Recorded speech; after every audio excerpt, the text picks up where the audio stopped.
Bismillahirrahmanirrahim. Assalamualaikum warahmatullahi wabarakatuh. Innal hamdalillah nahmaduhu wa nasta'inuhu wa nastaghfiruhu wa natubu ilaih. Wa na'udzu billahi min syururi anfusina wa sayyiati a'malina. May yahdihillahu fala mudilla lahu wa may yudlil fala hadiyalah. Wa asyhadu an la ilaha illallah wahdahu la syarikalah wa asyhadu anna Muhammadan abduhu wa rasuluhu la nabiyya ba'dah. Ya ayyuhalladzina amanu taqullaha haqqa tuqatih wa la tamutunna illa wa antum muslimun. Fa inna asdaqal hadithi kitabullah wa khairal huda huda Muhammadin sallallahu alaihi wasallam. Wa syarrul umuri muhdatsatuha wa kullu muhdatsatin bid'ah wa kullu bid'atin dhalalah wa kullu dhalalatin finnar. Hadirin dan hadirat yang dirahmati oleh Allah Subhanahu wa taala. Alhamdulillah pada kesempatan hari ini Allah Subhanahu wa taala mempertemukan kita di masjid yang penuh berkah ini. Masjid Al-Azhar di Cempaka Putih ya. Semoga pertemuan kita diberkahi oleh Allah Subhanahu wa taala. Salawat dan salam tercurahkan selalu kepada junjungan kita Nabi Muhammad sallallahu alaihi wasallam dan juga kepada keluarganya serta seluruh sahabat beliau tanpa terkecuali. Pada kesempatan kali ini kita berkumpul bersama-sama untuk mempelajari dan belajar bagaimana kita bisa menjadi hamba yang bersyukur kepada Allah Subhanahu wa taala. Dan tentunya menjadi hamba yang bersyukur kepada Allah bukanlah perkara yang mudah. Karena syukur merupakan ibadah yang sangat agung. Dia ibadah yang berkaitan dengan amalan hati, amalan lisan, ya, dan juga anggota tubuh. Ya, oleh karenanya bersyukurlah ibadah yang berkaitan dengan amalan hati, amalan lisan dan juga amalan tubuh.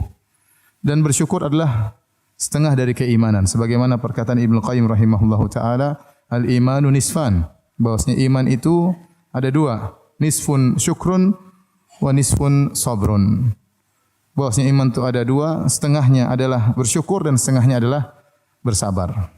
Kenapa beliau bisa mengatakan demikian? Karena kehidupan manusia tidak terlepas dari dua kondisi. Kondisi dia diuji oleh Allah dengan kenikmatan-kenikmatan, atau kondisi dia diuji oleh Allah Subhanahu wa taala dengan kesulitan dan kesulitan. Oleh karenanya Allah Subhanahu wa taala berfirman, "Wa nabluukum bisyarri wal khairi fitnah wa ilaina turja'un." Kullu nafsin dha'iqatul maut, setiap jiwa akan merasakan kematian. Wa nabluukum bisyarri wal khairi fitnah, dan kami akan menguji kalian dengan keburukan dan menguji kalian dengan kebaikan. Dan kepada kamilah kalian akan dikembalikan. Ini sering saya sampaikan bahwasanya jangan dibayangkan oleh kita bahwasanya ujian itu hanyalah kesulitan saja. Ya. Bukan hanya sakit, kesulitan, kekurangan harta. Di antara ujian yang Allah berikan kepada hamba-hambanya, nabluukum bil khairi, dan juga apa? Bisyarri wal khairi. Kami menguji kalian dengan kebaikan, yaitu dengan kesehatan, dengan waktu luang, dengan kelapangan harta, ya. Sehingga Allah melihat apakah hambanya bersyukur atau tidak. Maka tatkala seorang hamba tidak terlepas dari dua kondisi ini, terkadang mendapatkan kenikmatan, terkadang mendapatkan kesulitan, maka dia berputar di antara dua posisi. Kalau diuji dengan kenikmatan dia bersyukur, kalau diuji dengan kesulitan maka dia bersabar. Dan kalau dia tidak bisa bersyukur maka dia berdosa. Dan kalau dia tidak bersabar tatkala diuji dengan kesulitan maka dia pun berdosa. Maka kalau dia berdosa dia beristighfar. Ya, makanya sebenarnya mengatakan unwanus sa'adah salasah. Tanda-tanda kebahagiaan itu pada seorang hamba ada tiga perkara. Idza u'tiya syakara, kalau diberi kenikmatan dia bersyukur, wa idza butuliya sabara, kalau diberi ujian dia bersabar, wa idza adznaba istaghfar, kalau dia berdosa dia beristighfar. Maka barang siapa yang berpindah kondisinya dalam tiga kondisi ini, diberi kenikmatan dia bersyukur, diberi ujian dia bersabar, tatkala berdosa segera dia beristighfar, maka inilah hamba yang bahagia, hamba yang bahagia. Dan seorang mukmin, ya, dia berusaha beribadah kepada Allah apapun kondisi yang Allah berikan kepada dia. Apakah dalam kondisi lapang ataupun dalam kondisi sempit. Ya. Oleh karenanya Nabi sallallahu alaihi wasallam bersabda, "Ajaban li amril mu'min, innal amrahu kullahu khair." Sungguh menakjubkan perkara seorang mukmin, sungguhnya perkaranya seluruhnya adalah kebaikan, adalah yang terbaik. Wa laisa dzalika illa lil mu'min, dan ini tidak bisa dialami kecuali oleh seorang mukmin. In asabahu sarra syakara. Kalau dia mendapatkan kesenangan-kesenangan dia pun bersyukur kepada Allah. Fa kana khairan lahu. Maka yang terbaik baginya. Wa in asabahu ad-dharra, kalau dia ditimpa dengan kesulitan-kesulitan, penderitaan, kesempitan, sabar, maka dia pun bersabar. Fa kana khairan lahu, dan ini adalah terbaik baginya. Ya, ini kondisi seorang mukmin yang sejati. Makanya saya ingatkan kepada diri saya dan kepada para hadirin, ya, masalah keimanan itu bukan cuma teori. Bukan cuma teori, masalah tauhid, masalah akidah bukan cuma teori, harus ada prakteknya. Bagaimana seorang kemudian hafal ayat-ayat, hafal hadis-hadis, sering ikut pengajian, tapi ketika ada masalah sedikit dia tidak bersabar. Ada masalah sedikit mudah marah-marah. Melemparkan kesalahan kepada orang ini namanya cuma sekedar teori, praktek enggak ada. Ya. Maka seorang mukmin yang sungguhnya kalau diberi kenikmatan dia bersyukur. Ada orang sering ikut pengajian tetapi waktunya bersyukur untuk bersedekah, membantu orang lain, tangannya terasa berat, hatinya terasa berat. Ini teorinya pintar tapi prakteknya enggak ada ya. Oleh karenanya seorang berusaha menjadi seorang mukmin yang sungguhnya, jika diberi kenikmatan dia bersyukur, kalau diberi ujian dia bersabar. Kalau dia bersalah dia beristighfar kepada Allah Subhanahu wa taala. Jadi intinya hamba diuji dengan kebaikan dan diuji dengan keburukan. Ya. Tetapi sebagaimana fitrah manusia, kalau kita diberi ujian oleh Allah dengan kebaikan atau keburukan, mending kita memilih diuji dengan apa? Dengan kebaikan. Disuruh milih jadi orang kaya bersyukur atau orang miskin bersabar, mending jadi apa? Mending kaya bersyukur ya. Itu fitrah antum ya. Ustadz juga demikian ya. Kalau disuruh milih ya mending saya pilih kaya bersyukur ya. Daripada miskin apa? Bersabar. Dan ini perkataan Mutarrif bin Abdullah rahimahullah. Beliau berkata, la an u'afa fa ashkur ahabbu ilayya min an ubtala fa asbir. Saya diberi kelapangan oleh Allah Subhanahu wa taala, dijauhkan dari kesulitan, kemudian saya bersyukur, lebih saya sukai daripada saya diuji kemudian saya bersabar ya. Tapi jadi masalahnya para hadirin hadirat, ya, kenapa tadi saya katakan ibadah syukur ibadah yang berat? Kenyataannya kebanyakan orang yang diuji dengan kemiskinan, dengan kesempitan, ya, dengan kesulitan, banyak yang lulus dari ujian tersebut. Mereka lebih mudah bersabar. Dan kebanyakan orang yang diuji dengan kekayaan, kelapangan, itu tidak bisa bersyukur. Mereka tidak lulus dalam ujian. Ini jadi masalahnya di situ. Makanya Nabi SAW mengatakan, "Ittala'tu ala al-jannah, fawajadtu anna aktsara ahliha al-fuqara." Saya melihat kepada isi surga dan saya dapati kebanyakan penghuninya orang-orang miskin. Artinya apa? Menunjukkan banyak orang diuji dengan kesempitan, mereka lebih mudah bersyukur. Lebih mudah bersabar. Mereka lulus dalam ujian. Dan ada yang orang-orang miskin tidak lulus dalam ujian, diuji dengan kemiskinan akhirnya merampok, diuji dengan kemiskinan akhirnya jual narkoba dan macam-macamnya. Tetapi kebanyakan orang diuji dengan kekayaan tidak bersyukur, ya. Lupa untuk banyak beribadah kepada Allah Subhanahu wa taala. Lupa bahwasanya setiap kenikmatan yang dia miliki akan diminta pertanggungjawaban oleh Allah Subhanahu wa taala. Tsumma la tus'alunna yauma idzin 'anil na'im. Sungguhnya kalian akan dimintai pertanggungjawaban atas segala nikmat yang kalian rasakan. Ya. Kalla innal insana la yatagha ar-ra'ahu istaghna. Sungguhnya manusia sungguh-sungguh akan melakukan perbuatan melampaui batas kapan? Ar-ra'ahu istaghna, tatkala dia merasa dirinya sudah berkecukupan sehingga dia lupa. Ya. Makanya saya ulangi lagi, kebanyakan orang diuji dengan kekayaan tidak lulus. Kebanyakan orang diuji dengan kemiskinan apa? Lulus. Saya tanya lagi sama antum. Antum pilih mana? Diuji dengan kekayaan atau dengan kemiskinan? Ini di masjid ya, siapa tahu dikabulkan doanya. Diuji dengan apa? Dengan apa? Kekayaan. Masih ngeyel. Saya sudah jelaskan. Bahwasanya kebanyakan orang diuji dengan kekayaan tidak lulus. Kebanyakan orang diuji dengan kemiskinan apa? Lulus. Sekali lagi pertanyaannya. Pilih mana? Diuji dengan kekayaan atau dengan kemiskinan? Kekayaan. Tidak ada khilaf kayaknya. Kenyataannya para hadirin hadirat yang dirahmati Allah Subhanahu wa taala, menjadi orang bersyukur, apakah syukur dengan kekayaannya, syukur dengan kesehatannya, syukur dengan ilmunya, syukur dengan waktu lapangnya, ya. Ini tidak mudah. Ya. Oleh karenanya ada seorang pernah berdoa didengar oleh Umar bin Khattab radhiyallahu taala anhu. Diriwayatkan oleh Imam Ahmad dalam kitab Az-Zuhud. Dia berkata, "Allahumma ja'alni minal aqallin." Ya Allah, jadikanlah aku termasuk orang-orang yang sedikit. Umar bertanya, kenapa berdoa seperti itu? Maka dia menjelaskan orang-orang sedikit orang yang terbaik. Kata dia, bukankah Allah berfirman, wa ma amana ma'ahu illa qalil. Dan tidak beriman kepada Nabi Nuh kecuali apa? Sedikit orang. Allah juga berfirman, illal ladzina amanu wa amilus solihat wa qalilum mahum. Kecuali orang-orang yang beriman dan beramal soleh, dan hanya sedikit di antara mereka orang-orang seperti itu. Kemudian juga Allah Subhanahu wa taala berfirman, wa qalilun min ibadiyas syakur. Hanya sedikit dari hamba-hambaku yang bersyukur. Hanya sedikit dari hamba-hambaku yang bersyukur. Ini kenyataan. Ya. Karena ibadah syukur bukan ibadah yang mudah. Dan iblis telah bersumpah untuk menghalangi orang dari bersyukur kepada Allah.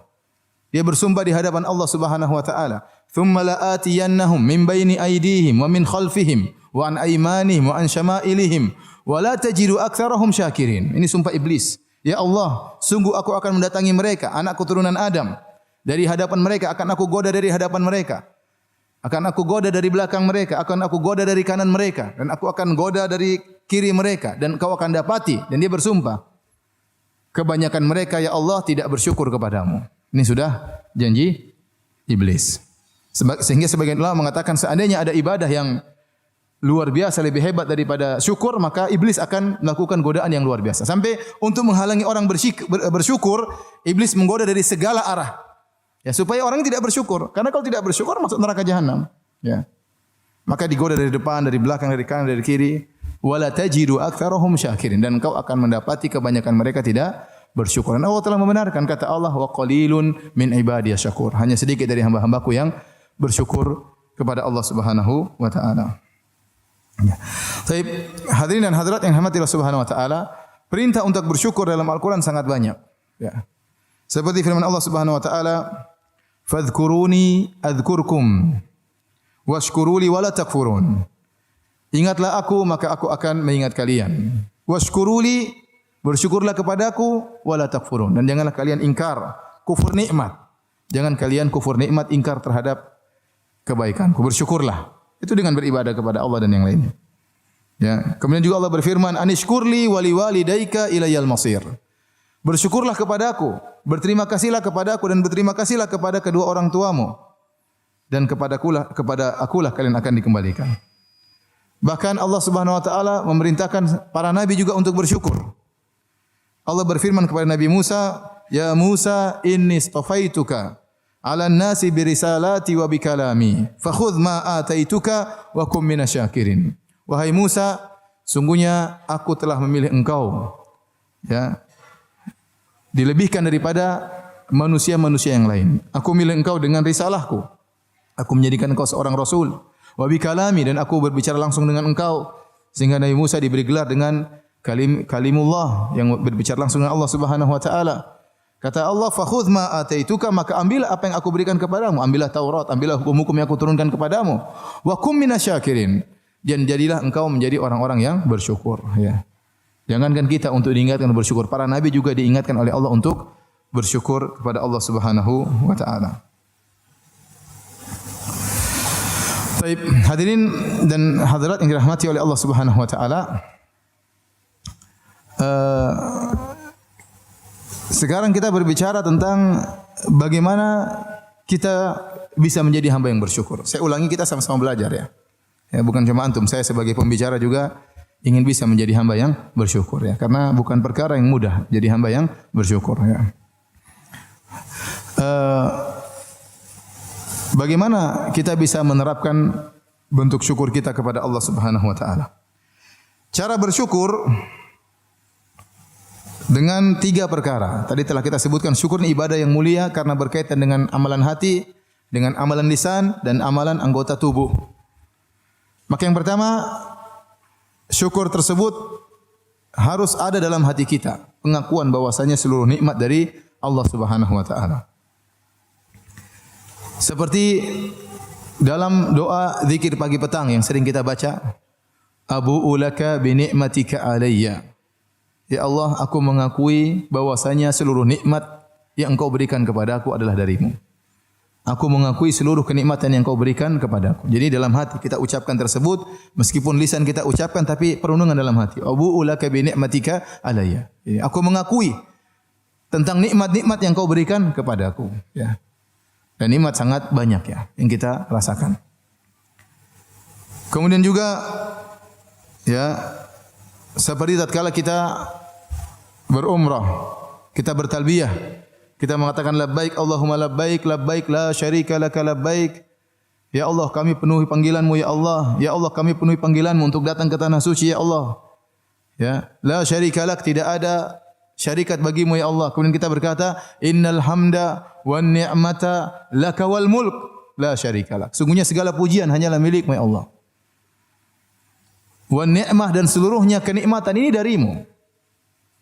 Seluruh kenikmatan yang kami rasakan dari Engkau ya Allah. Wal mulk, dan seluruh kerajaan adalah milik-Mu. La syarika lak, tidak ada syarikat bagimu. Kita mengakui nikmat semuanya dari Allah Subhanahu wa taala. Mungkin nikmat datang dari orang lain, mungkin nikmat datang dari bos kita, mungkin gaji datang dari bos kita, tapi semuanya yang ngatur siapa? Allah Subhanahu wa taala.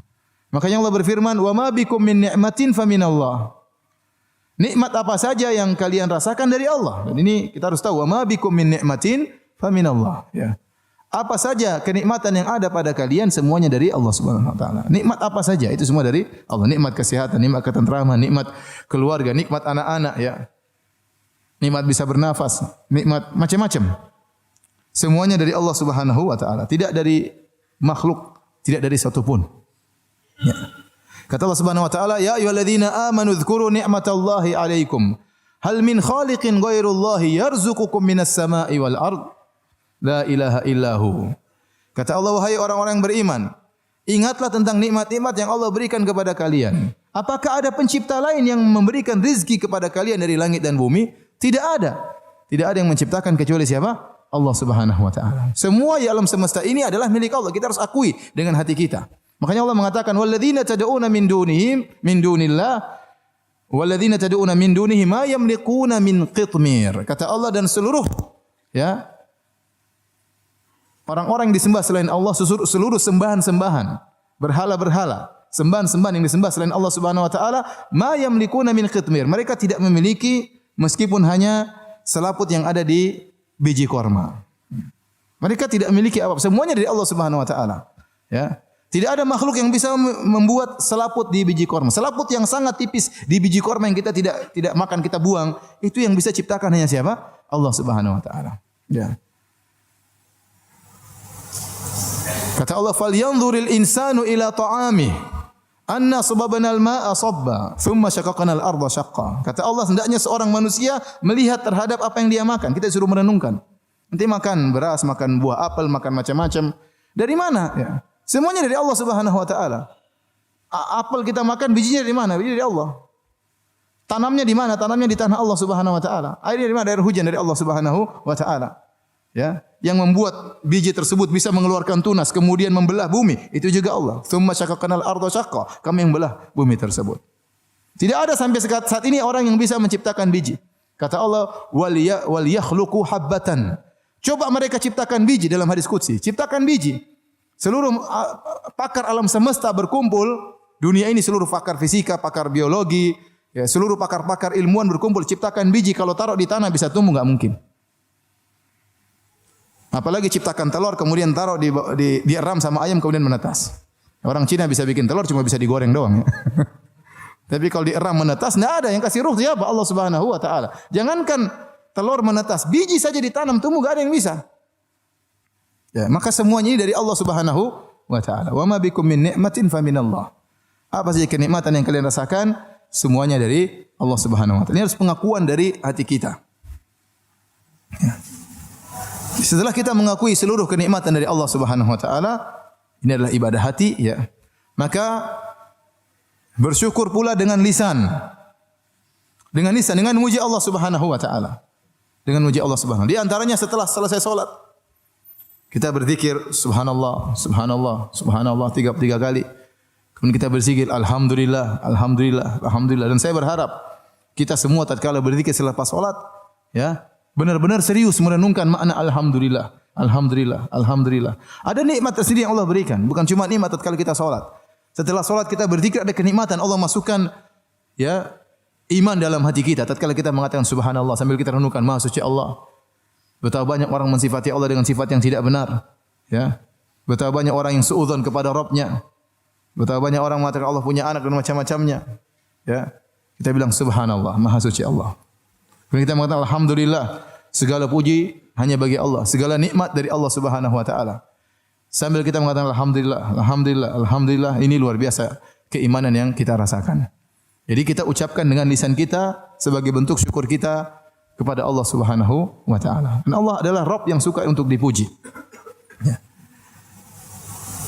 Oleh karenanya Nabi sallallahu alaihi wasallam ya berkata, "Liyattakhidh ahadukum qalban syakiran." Hendaknya salah seorang dari kalian menjadikan hatinya hati yang bersyukur. Senantiasa bersyukur dengan hati. Kemudian apa? Wa lisanan dzakiran, dan lisan yang senantiasa berzikir sebagai bentuk bersyukur kepada Allah Subhanahu wa taala. Wa zaujatan tu'inuhu ala amril akhirah, dan hendaknya mencari istri yang membantu dia dalam urusan apa? Akhirat. Di antara istri yang bisa membantu kita untuk urusan akhirat adalah istri yang pandai bersyukur. Istri yang pandai bersyukur. Dan saya sampaikan kepada para ibu-ibu, baik yang hadir di kajian kita ataupun yang menonton langsung di Roja TV, ya. Ibu-ibu hendaknya menjadi istri yang solehah, yang membantu suaminya untuk pandai bersyukur. Ya. Karena posisi ibu-ibu sangat urgent dalam masalah syukur kepada Allah Subhanahu wa taala. Seorang suami bisa sangat pandai bersyukur karena istrinya, pengaruh istrinya. Dan seorang suami bisa menjadi tamak, ya, hasrat dengan dunia tiada henti-hentinya juga terkadang karena istrinya. Oleh karena ibu-ibu hendaknya menjadi istri yang soleh yang bantu suami untuk bersyukur. Ustaz, kok Ustaz bisa nuduh para istri? Saya bukan nuduh, saya cerita kenyataan. Tentunya tidak semua ibu-ibu, ya. Banyak ibu-ibu yang solehah, masya Allah, ya, yang menyuruh suami untuk bersyukur, yang menahan suaminya jangan terlalu ngoyo dalam masalah dunia suamiku, jangan lupa beribadah, jangan lupa berdoa. Suaminya diingatkan, jangan lupa baca doa keluar rumah, jangan lupa doa naik pesawat. Ada istri-istri solehah, masya Allah. Ini nikmat kalau punya istri seperti ini, alhamdulillah, ya. Tapi ada sebagian istri membuat suaminya tidak bersyukur, membuat suaminya tamak, ya. Kok bisa Ustaz? Contohnya bagaimana? Ya. Contohnya istrinya bilang sama suaminya, "Mas, beli mobil lagi, Mas. Kita yang sudah punya mobil. Tapi mobil tetangga lebih bagus, Mas. Beli lagi." Ya. "Tapi kita enggak punya uang, sayangku." "Enggak, Mas, utang aja, Mas. Kita bertawakal kepada Allah setelah itu." Utang bertawakal, ya, utang. Akhirnya utang. Ya, kalau suami sudah kejebak hutang, akhirnya apa? Akhirnya susah, ya. Tamak dia mencari harta karena untuk nutup utang ditagih-tagih orang. Padahal itu keperluan yang bukan urgen, ya. Udah punya rumah, "Mas, kita bikin rumah yang lebih besar, Mas." Ya, akhirnya suaminya ikut-ikutan, dan banyak suami yang nurut sama istri, banyak. Apalagi suami Indonesia banyak. Nurut. Akhirnya istrinya minta rumah baru, cari lagi berusaha bikin rumah yang lebih besar. Akhirnya habis waktunya, kapan bersyukurnya, kapan baca Qur'annya, kapan ngajinya, ya. Istrinya yang berpengaruh. Istrinya bergaul sama orang-orang kaya. Ya, kata orang, kalau Anda ingin menjadi orang yang bahagia, jangan sering bergaul sama orang kaya. Karena kalau Anda bergaul sama orang kaya, menderita, ya. Ketemu teman, HP-nya lebih bagus. Ketemu teman, mobilnya lebih bagus. Masuk ke rumah teman, rumahnya lebih apa? Bagus. Kayaknya menderita. Ente ingin bahagia, main sama orang miskin. Temu enggak punya mobil. Alhamdulillah saya punya mobil. HP-nya HP jadul. Kita bersyukur HP saya lebih bagus, ya. Nah, apalagi ibu-ibu. Kalau ibu-ibu sudah bergaul sama ibu-ibu yang kaya, ya. Waduh. Dan sering terjadi ejek-ejekan di antara ibu-ibu. Ini sering terjadi. Sekali lagi ini bukan menuduh, ya. Tapi apa? Kenyataan. Tentu lagi tidak semua ibu-ibu, sebagian ibu-ibu, ya. Saya tidak ingin mengumumkan dosa, ya. Saya katakan sebagian ibu-ibu. Banyak ibu-ibu yang solehah, ya. Kalau pergi ke pertemuan ibu-ibu, banyak bahan yang sering dijadikan komentar para ibu-ibu, ya. Itu ukhti itu, kita itu, ummu itu, kalau setiap kita ketemu bajunya enggak pernah ganti, ya. Jadi memang dia mungkin enggak punya, bajunya cuma 2, 3 dan macam-macamnya. Baju dikomentari, ya. Ketemu lagi orang pakai HP, itu kok HP jadul masih kamu HP jadul masih dipakai zaman sekarang. Dia kan tersinggung seperti itu, ya. Karena ibu-ibu hobi komentar, ya. Ustadz aja dikomentari. Ini saya cerita kenyataan ya. Istri saya tiba-tiba, istri saya negur saya. Kamu tuh kok nggak pernah ganti baju? Bukan ganti baju saya memang warnanya mirip-mirip ya. Karena ada ummahat yang lapor sama istri saya. Ustadz kok nggak pernah ganti baju? Kan tersinggung istrinya. Saya tidak tersinggung. Istri saya yang tersinggung seakan-akan istri saya tidak perhatian sama saya. Karena baju saya coklat tua, coklat muda, warna gelap-gelap. Jadi orang yang matanya kurang jeli, akhirnya menyangka bajunya sama saja. Dan memang ada baju yang warnanya sama memang. Disangka bajunya itu-itu aja. Istri saya tersinggung. Akhirnya tiba di Madinah beli baju banyak banget ya. Biar nggak ada yang komentar katanya. Ya. Akhirnya apa kalau seorang ibu-ibu sudah dikomentari yang dia pulang ke rumah yang jadi korban suaminya, Mas, sepatu beli 2 dong 3, sendal beli 2 atau 3. Kenapa? Saya malu kemana-mana sendalnya itu aja gitu. Dompet juga ganti masih beli berapa gitu, kasihan. Ini akibat bergaul dengan orang kaya. Kalau istri sudah kena penyakit gini, bawa ke orang miskin. Ya, kamu situ main sama orang miskin. Biar bersyukur kepada Allah Subhanahu wa Ta'ala. Ingat ya, bukan berarti dilarang bergaul sama orang kaya. Tidak, kita bergaul dengan siapa saja. Tapi seorang harus bisa menata hatinya. Harus bisa menata hatinya. Oleh karena dalam suatu ayat Allah mengatakan, Ya ayyuhalladzina amanu, la yaskhar qaumun min qaumin asa yakunu khairan minhum. Wahai orang yang beriman, janganlah sebagian kalian mengejek sebagian yang lain. Bisa jadi yang diejek lebih baik daripada yang mengejek. Kemudian kata Allah, wala nisaun min nisain. Dan jangan sebagian wanita mengejek wanita yang lain. Asa ayakunna khairan minhun. Bisa jadi yang diejek lebih baik daripada yang mengejek. Sebagian ulama berpendapat, Allah menyebutkan secara umum pertama, wahai orang yang beriman, jangan kalian mengejek. Setelah itu Allah menyebutkan, wahai para wanita. Padahal para wanita termasuk dari orang beriman, tetapi disebutkan secara khusus dalam kaidah dzikrul khas ba'dal am, penyebutan yang khusus setelah umum. Kenapa? Karena seringnya wanita sering mengejek. Ya. Dan benar kata Nabi SAW, ya, bahwasanya kata Rasulullah SAW kepada para wanita, tasaddaqna fa innakunna aktsara hatabi jahannam. Wahai para wanita, banyaklah kalian bersedekah karena banyak di antara kalian penghuni neraka jahanam. Sebagian wanita berkata, lima ya Rasulullah, kok bisa ya Rasulullah? Kata Rasulullah SAW, li'anna kunna takfurnal ashir, karena kalian tidak berterima kasih kepada suami, tidak bersyukur kepada suami, nuntut terus kerjanya. Ya. Kemudian wa tukthirna la'nah, karena kalian sering melaknat, sering mengumpat. Sehingga wanita di antara wanita yang lain sering mengejek dalam banyak sisi. Sepatu diejek, HP diejek, dompet diejek, datang ke rumahnya kompro, rumahnya jorok, jadi bahan ejekan banyak. Anaknya enggak diurus. Jadi wanita sering mengejek di antara mereka. Sehingga dikhususkan penyebutan mereka karena mereka seperti itu. Sehingga tatkala kemudian banyak melihat yang lebih bagus dari miliknya, baik HP-nya dan rumahnya, akhirnya pulang ke rumah suaminya disuruh untuk beli ini, beli anu, dituntut untuk beli macam-macam. Akhirnya istri tidak bersyukur, suaminya pun akhirnya tidak bersyukur. Makanya saya ingat kembali kepada ibu-ibu, hendaknya menjadi istri yang solehah. Ya, kata Nabi SAW, liyattakhid ahadukum qalban syakiran. Hendaknya salah seorang dari kalian menjadikan hatinya hati yang bersyukur, wa lisanan dzakiran, lisan yang senantiasa berzikir, wa zaujatan tu'inuhu ala amril akhirah, dan istri yang membantu dia untuk urusan akhirat. Jadi seorang istri berusaha untuk menjadikan suaminya sebagai suami yang qanaah, suami yang pandai bersyukur kepada Allah Subhanahu wa taala. Jadi kita disuruh untuk banyak berzikir sebagai bentuk bersyukur kepada Allah. Nabi SAW ya, dari bangun tidur sudah memuji Allah Subhanahu wa taala. Tatkala mau tidur juga memuji Allah Subhanahu wa taala. Di antara doa bangun tidur, Nabi berdoa, alhamdulillahi ahyana ba'da ma amatana wa ilaihin nusyur. Segala puji bagi Allah. Bangun tidur langsung memuji Allah. Jadi kita juga demikian. Bangun tidur langsung muji Allah, jangan lihat HP langsung. Bangun tidur langsung lihat WhatsApp, jangan. Bangun tidur puji dulu Allah. Alhamdulillahilladzi ahyana ba'da ma amatana wa ilaihin nusyur. Ya. Segala puji bagi Allah yang telah menghidupkan kita kembali. Ya. Setelah mematikan kita. Jadi tidur itu kematian. Kita enggak tahu kalau tidur bisa bangun atau tidak, ya. Makanya Rasulullah SAW waktu doa tidur beliau mengatakan, Subhanakallahumma rabbi bika wada'tu jambi wa bika arfa'u in amsakta nafsi faghfir laha wa in arsaltaha fahfadha bima tahfadhu bihi ibadaka salihin. Ya Allah, dengan Engkau aku bisa meletakkan lambungku, bersyukur kepada Allah.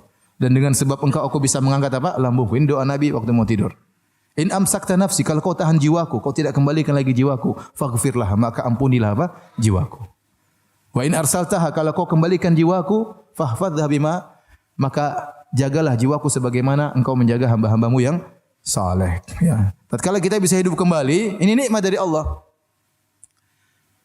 Dalam doa yang lain, Nabi berdoa, alhamdulillahilladzi afani fi jasadi. Segala puji bagi Allah yang berikan aku kesehatan pada jasadku. Wa radda alayya ruhi, dan juga mengembalikan ruhku kepada aku. Wa adzina li bi dzikrihi, dan Allah mengizinkan aku untuk bisa berzikir kepadanya. Ini kita syukuri. Bangun alhamdulillah dalam kondisi sehat. Kemudian alhamdulillah ruh masih bisa kembali, masih bisa beraktivitas, masih bisa ya berbuat baik kepada orang tua, kepada anak istri, masih bisa beribadah, masih bisa sujud, masih bisa istighfar. Banyak orang tidur enggak bisa bangun lagi.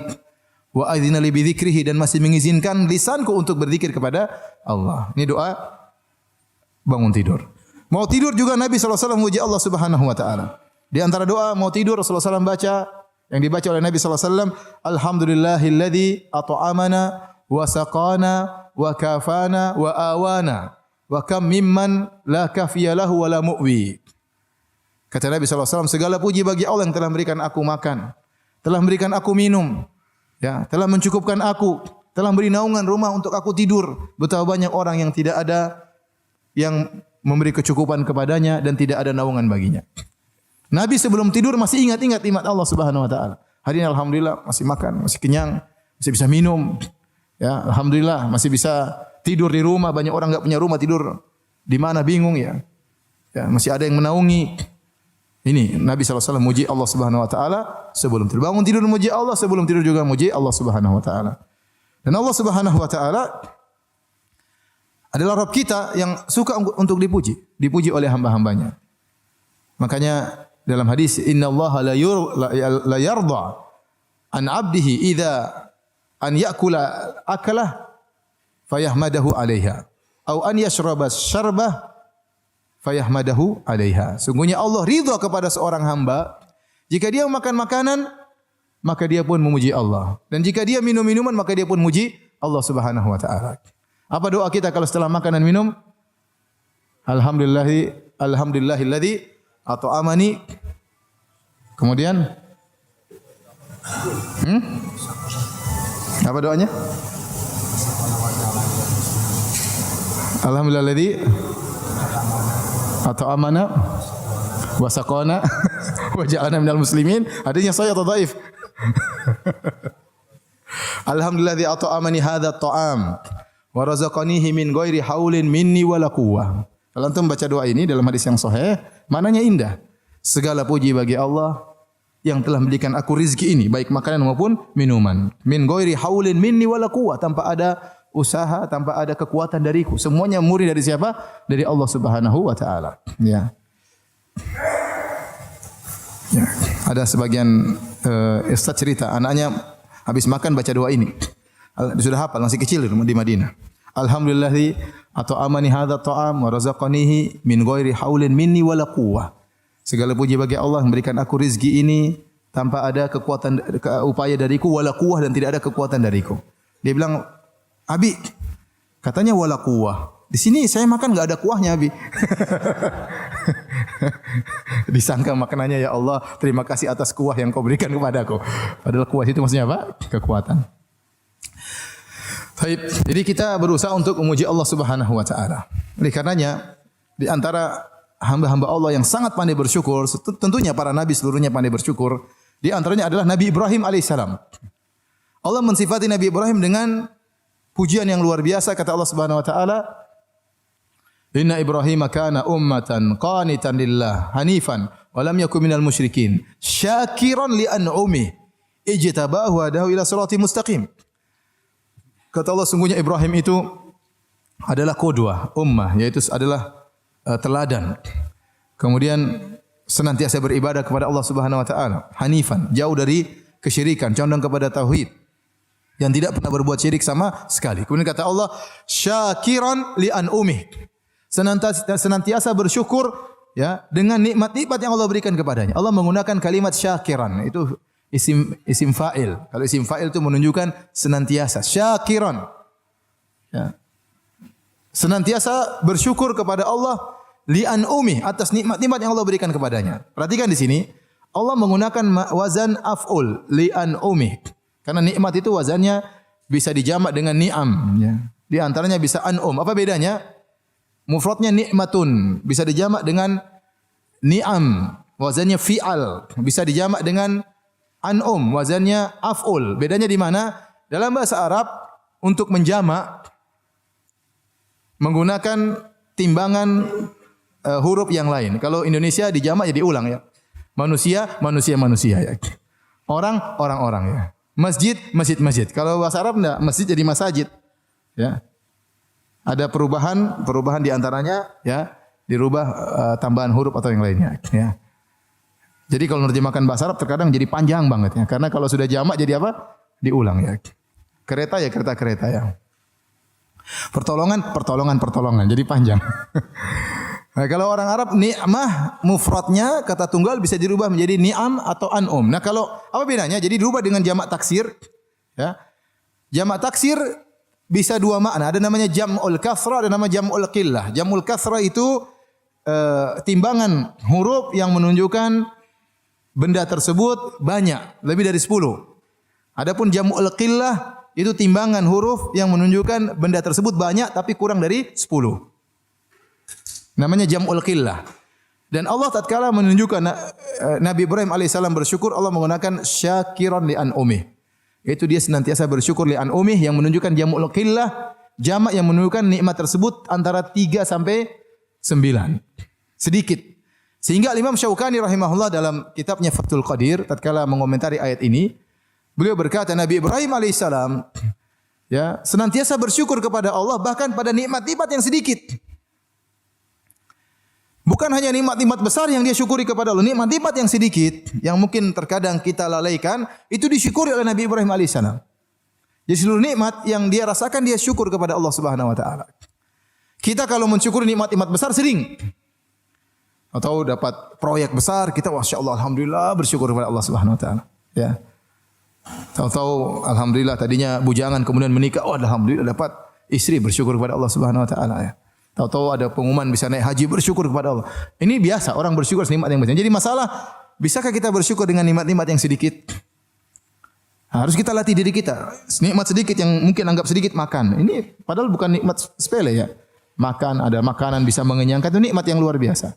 Ya, Nabi Ibrahim alaihissalam terhadap nikmat-nikmat yang sedikit dia bersyukur kepada Allah, apalagi terhadap nikmat-nikmat yang besar. Sering kita lupa kalau kita dapat nikmat-nikmat yang sedikit ya. Kita sering lupa seakan-akan kita bisa bernapas ini memang sudah tugas dari Allah Subhanahu wa taala. Padahal itu nikmat ya. Bisa melihat, bisa memandang, bisa mendengar seakan-akan itu bukan nikmat, padahal itu nikmat. Nikmat yang luar biasa. Tapi sering kita lupa untuk bersyukur kepada Allah Subhanahu wa taala. Sebenarnya Allah mengatakan kalau Anda ingin tahu bagaimana nikmat memandang, sekali-sekali bangun tidur kemudian tutup mata Anda, bangun tidur tutup mata, kemudian jalanlah menuju ke kamar mandi. Coba tanpa melihat, kan susah. Masuk kamar mandi kemudian cari odol di mana, cari sabun di mana, ya, handuk di mana, ya. Setengah mati enggak gampang. Kehilangan pandangan itu tidak adalah musibah yang besar. Padahal kita alhamdulillah senantiasa mau lihat kapan mau lihat, mendengar kapan mendengar, mau berbicara ya. Kemarin saya ketemu dengan sebagian ikhwan, subhanallah masih umur 41, kena gula kemudian kena stroke. Alhamdulillah stroke-nya sudah sembuh tapi masih ada asarnya. Dia berbicara dengan saya, berusaha menjelaskan, susah dia jelaskan. Kenapa lisannya enggak bisa lurus lagi? Ngomongnya susah banget. Benar kita bicara enak ngomong apa aja bisa. Dia mau bicara sudah susah. Kenapa? Dulu dia bicara dengan mudah. Allah cabut nikmat tersebut, sudah susah dia mengungkapkan sesuatu. Oleh karena para hadirin, ya, lihat Nabi Ibrahim alaihissalam bersyukur dengan segala nikmat yang Allah berikan kepada dia. Minimal kita dalam hati kita ya, bahwasanya Allah berikan kita berbagai macam kenikmatan. Taib, jadi kita bersyukur kepada Allah dengan lisan kita, memuji Allah Subhanahu wa taala. Ya. Sering kita mengatakan alhamdulillah, alhamdulillah ala kulli hal. Ya, subhanallah bihamdihi. Ya, itu di antara makna subhanallah bihamdihi, maha suci Allah disertai dengan memujinya. Subhanallah bihamdihi itu maksudnya apa? Maha suci Allah disertai dengan pujian. Wa bihamdihi itu kita memuji siapa? Allah Subhanahu wa taala. Taib. Kemudian Di antara bentuk bersyukur kepada Allah, bersyukur dengan anggota tubuh. Bersyukur dengan anggota tubuh. Caranya bagaimana? Dengan beribadah kepada Allah Subhanahu wa taala. Dengan beribadah kepada Allah Subhanahu wa taala.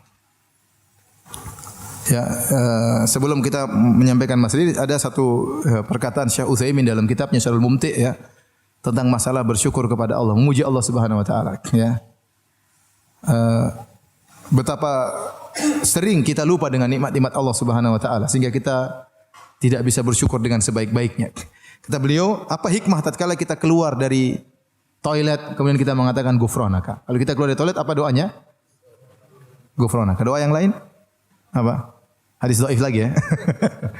Kita keluar dari toilet kita bilang ghufranaka. Ya Allah, ampunanmu ya Allah. Kata Syekh Utsaimin, kenapa? Karena kita mengaku kepada Allah, ya Allah, aku tidak mampu bersyukur kepadamu dengan sesungguhnya. Ya, kenapa? Kita bisa dibuat buang air itu nikmat. Seandainya kotoran tersebut tidak bisa keluar, maka itu sangat penderitaan yang luar biasa. Ya. Ternyata kita bisa masuk ke toilet, bisa buang air. Ini nikmat yang luar biasa, sering kita lupakan. Sehingga kita mengatakan, ya Allah, ampunanmu ya Allah. Ya. Karena kita tidak mampu bersyukur kepada Allah dengan semestinya. Kalau mau setiap nikmat kita bersyukur, kita tidak bakalan mampu. Ya. Tapi ini di antara bentuk untuk kita mengakui tentang karunia Allah Subhanahu wa taala kepada kita. Kita lanjutkan tentang bersyukur dengan anggota tubuh. Di antaranya secara umum, kalau Anda ingin tahu Anda bersyukur kepada Allah, maka beribadahlah kepada Allah Subhanahu wa taala. Di antara bukti bersyukur kepada Allah adalah dengan beribadah, ya. Dengan beribadah kepada Allah. Oleh karenanya, ya, tatkala Allah Subhanahu wa taala memberikan kenikmatan yang luar biasa kepada Nabi Sulaiman. Nikmat yang luar biasa, kerajaan yang luar biasa sampai Nabi Sulaiman menguasai para jin, bahkan syaitan juga dikuasai oleh Nabi Sulaiman. Ya, angin dikuasai oleh Nabi Sulaiman, pasukannya juga pasukan hewan, bisa berbicara dengan bahasa hewan, luar biasa. Tidak pernah Allah berikan kepada nabi-nabi yang lain, dan Allah tidak akan berikan lagi kepada nabi-nabi yang lain. Karena dia berdoa dengan kata dia, habli mulkan la yambagi li ahadin min ba'di. Ya Allah, berikanlah aku kerajaan yang tidak boleh lagi kepada seorang pun setelahku. Maka Allah berikan dia berbagai macam mukjizat. Setelah Allah sebutkan tentang nikmat-nikmat tersebut kepada Nabi Sulaiman, kata Allah, i'malu ala Dawud syukran wa qalilun min ibadiyas syakur. Kata Allah, beramalah wahai keluarga Daud, yaitu Sulaiman bin Daud, Nabi Sulaiman, dan dia keluarga Daud, kan ayahnya Daud alaihissalam, syukran sebagai bentuk bersyukur kepada Allah. Wa qalilun min ibadiyas syakur, dan hanya sedikit dari hamba-hambaku yang bersyukur. Ya. Jadi di antara bukti Anda bersyukur, Anda beramal saleh. Gak usah banyak teori. Saya ini orang bersyukur tapi solat malas. Ini ngomong kosong tuh. Ya. Saya orangnya bersyukur kepada Allah tapi zikir juga malas. Gak pernah baca Quran. Syukur dari mana? Ya. Saya bersyukur kepada Allah tetapi pelit kalau bersedekah. Syukur dari mana? Kita gak pingin banyak teori, pingin prakteknya. Kalau Anda banyak beribadah berarti Anda bersyukur kepada Allah. Karena yang berikan rezeki kepada Anda adalah Allah Subhanahu wa taala. Ya. Kita saja kalau kita kerja sama seorang bos kita nyuruh kita apa saja, kita nurut atau tidak? Nurut. Mau jam berapa saja kita datang, kita nurut karena kita bersyukur kepada bos. Padahal nikmat yang Allah berikan kepada kita luar biasa. Ya. Maka bukti Anda bersyukur kepada Allah, Anda taat kepada Allah, beribadah kepada Allah Subhanahu wa taala. Di antaranya Nabi SAW menyebutkan tentang mensyukuri engsel-engsel tubuh. Ini apa namanya ini? Sendi-sendi tubuh. Engsel ya. Sendi-sendi tubuh. Alhamdulillah kita bangun pagi bisa gerak, bisa macam-macam ya. Ya. Antum bayangkan kalau bangun pagi kemudian kena asam urat kan setengah mati ya. Bayangkan jalan setengah mati. Saya ketemu teman masih muda, ketemu di mana? Ustaz Firanda ya. Tahu-tahu pakai tongkat 2. Kenapa kakinya? Asam urat Ustaz, kasihan.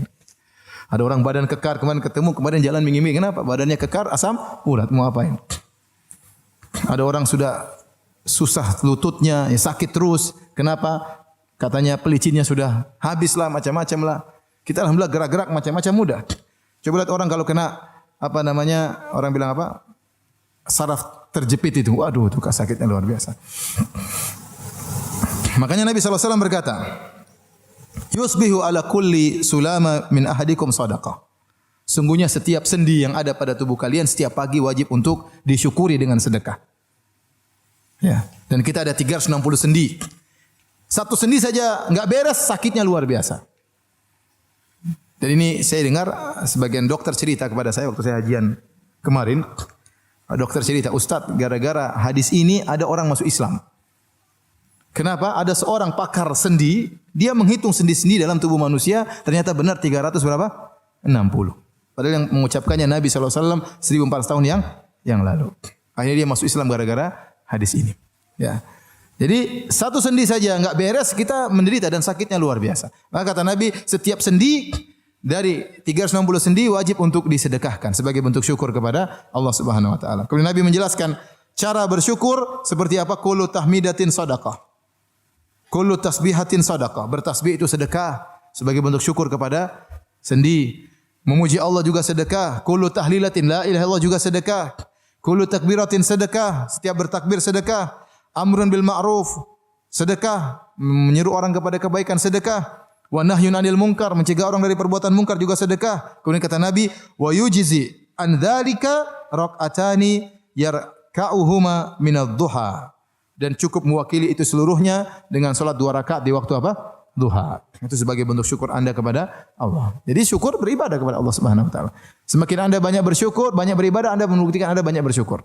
Makanya Nabi SAW waktu salat sampai kakinya bengkak. Ya, maka istrinya bertanya, Rasulullah, Anda salat sampai seperti ini. Ya, hatta tatawarram qadamah, sampai keduanya kakinya bengkak, pecah-pecah.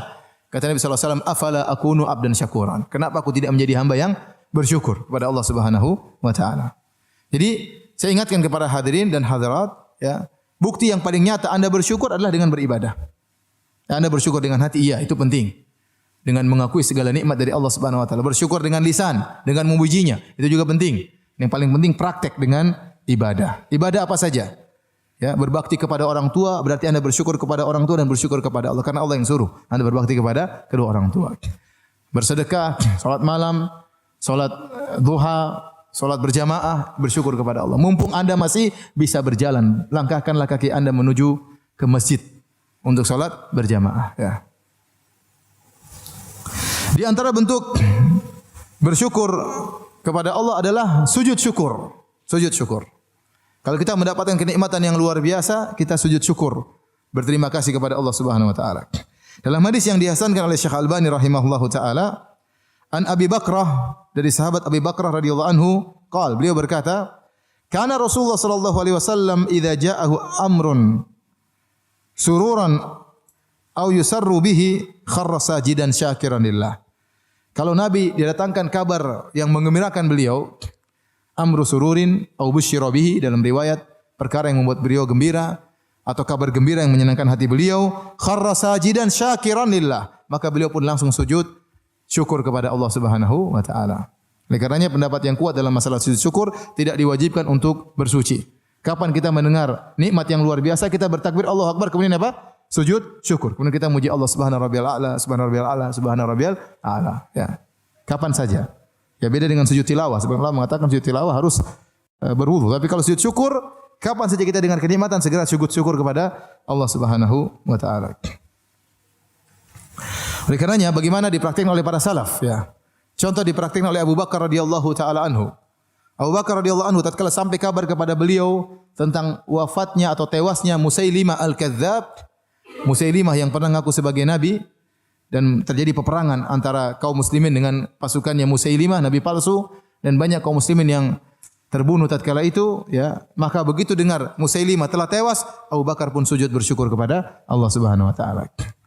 Demikian juga Ali bin Abi Thalib. Di zaman Ali bin Abi Thalib, Rasulullah SAW telah kabarkan kepada Ali bin Abi Thalib bahwasanya, ya, saya khruju fi akhiriz zaman, akan keluar di akhir zaman, qaumuni, atau orang-orang khawarij, hudatsaul asnan, sufahul ahlam, yang mereka masih muda dan kemudian mereka juga orang-orang bodoh, ya.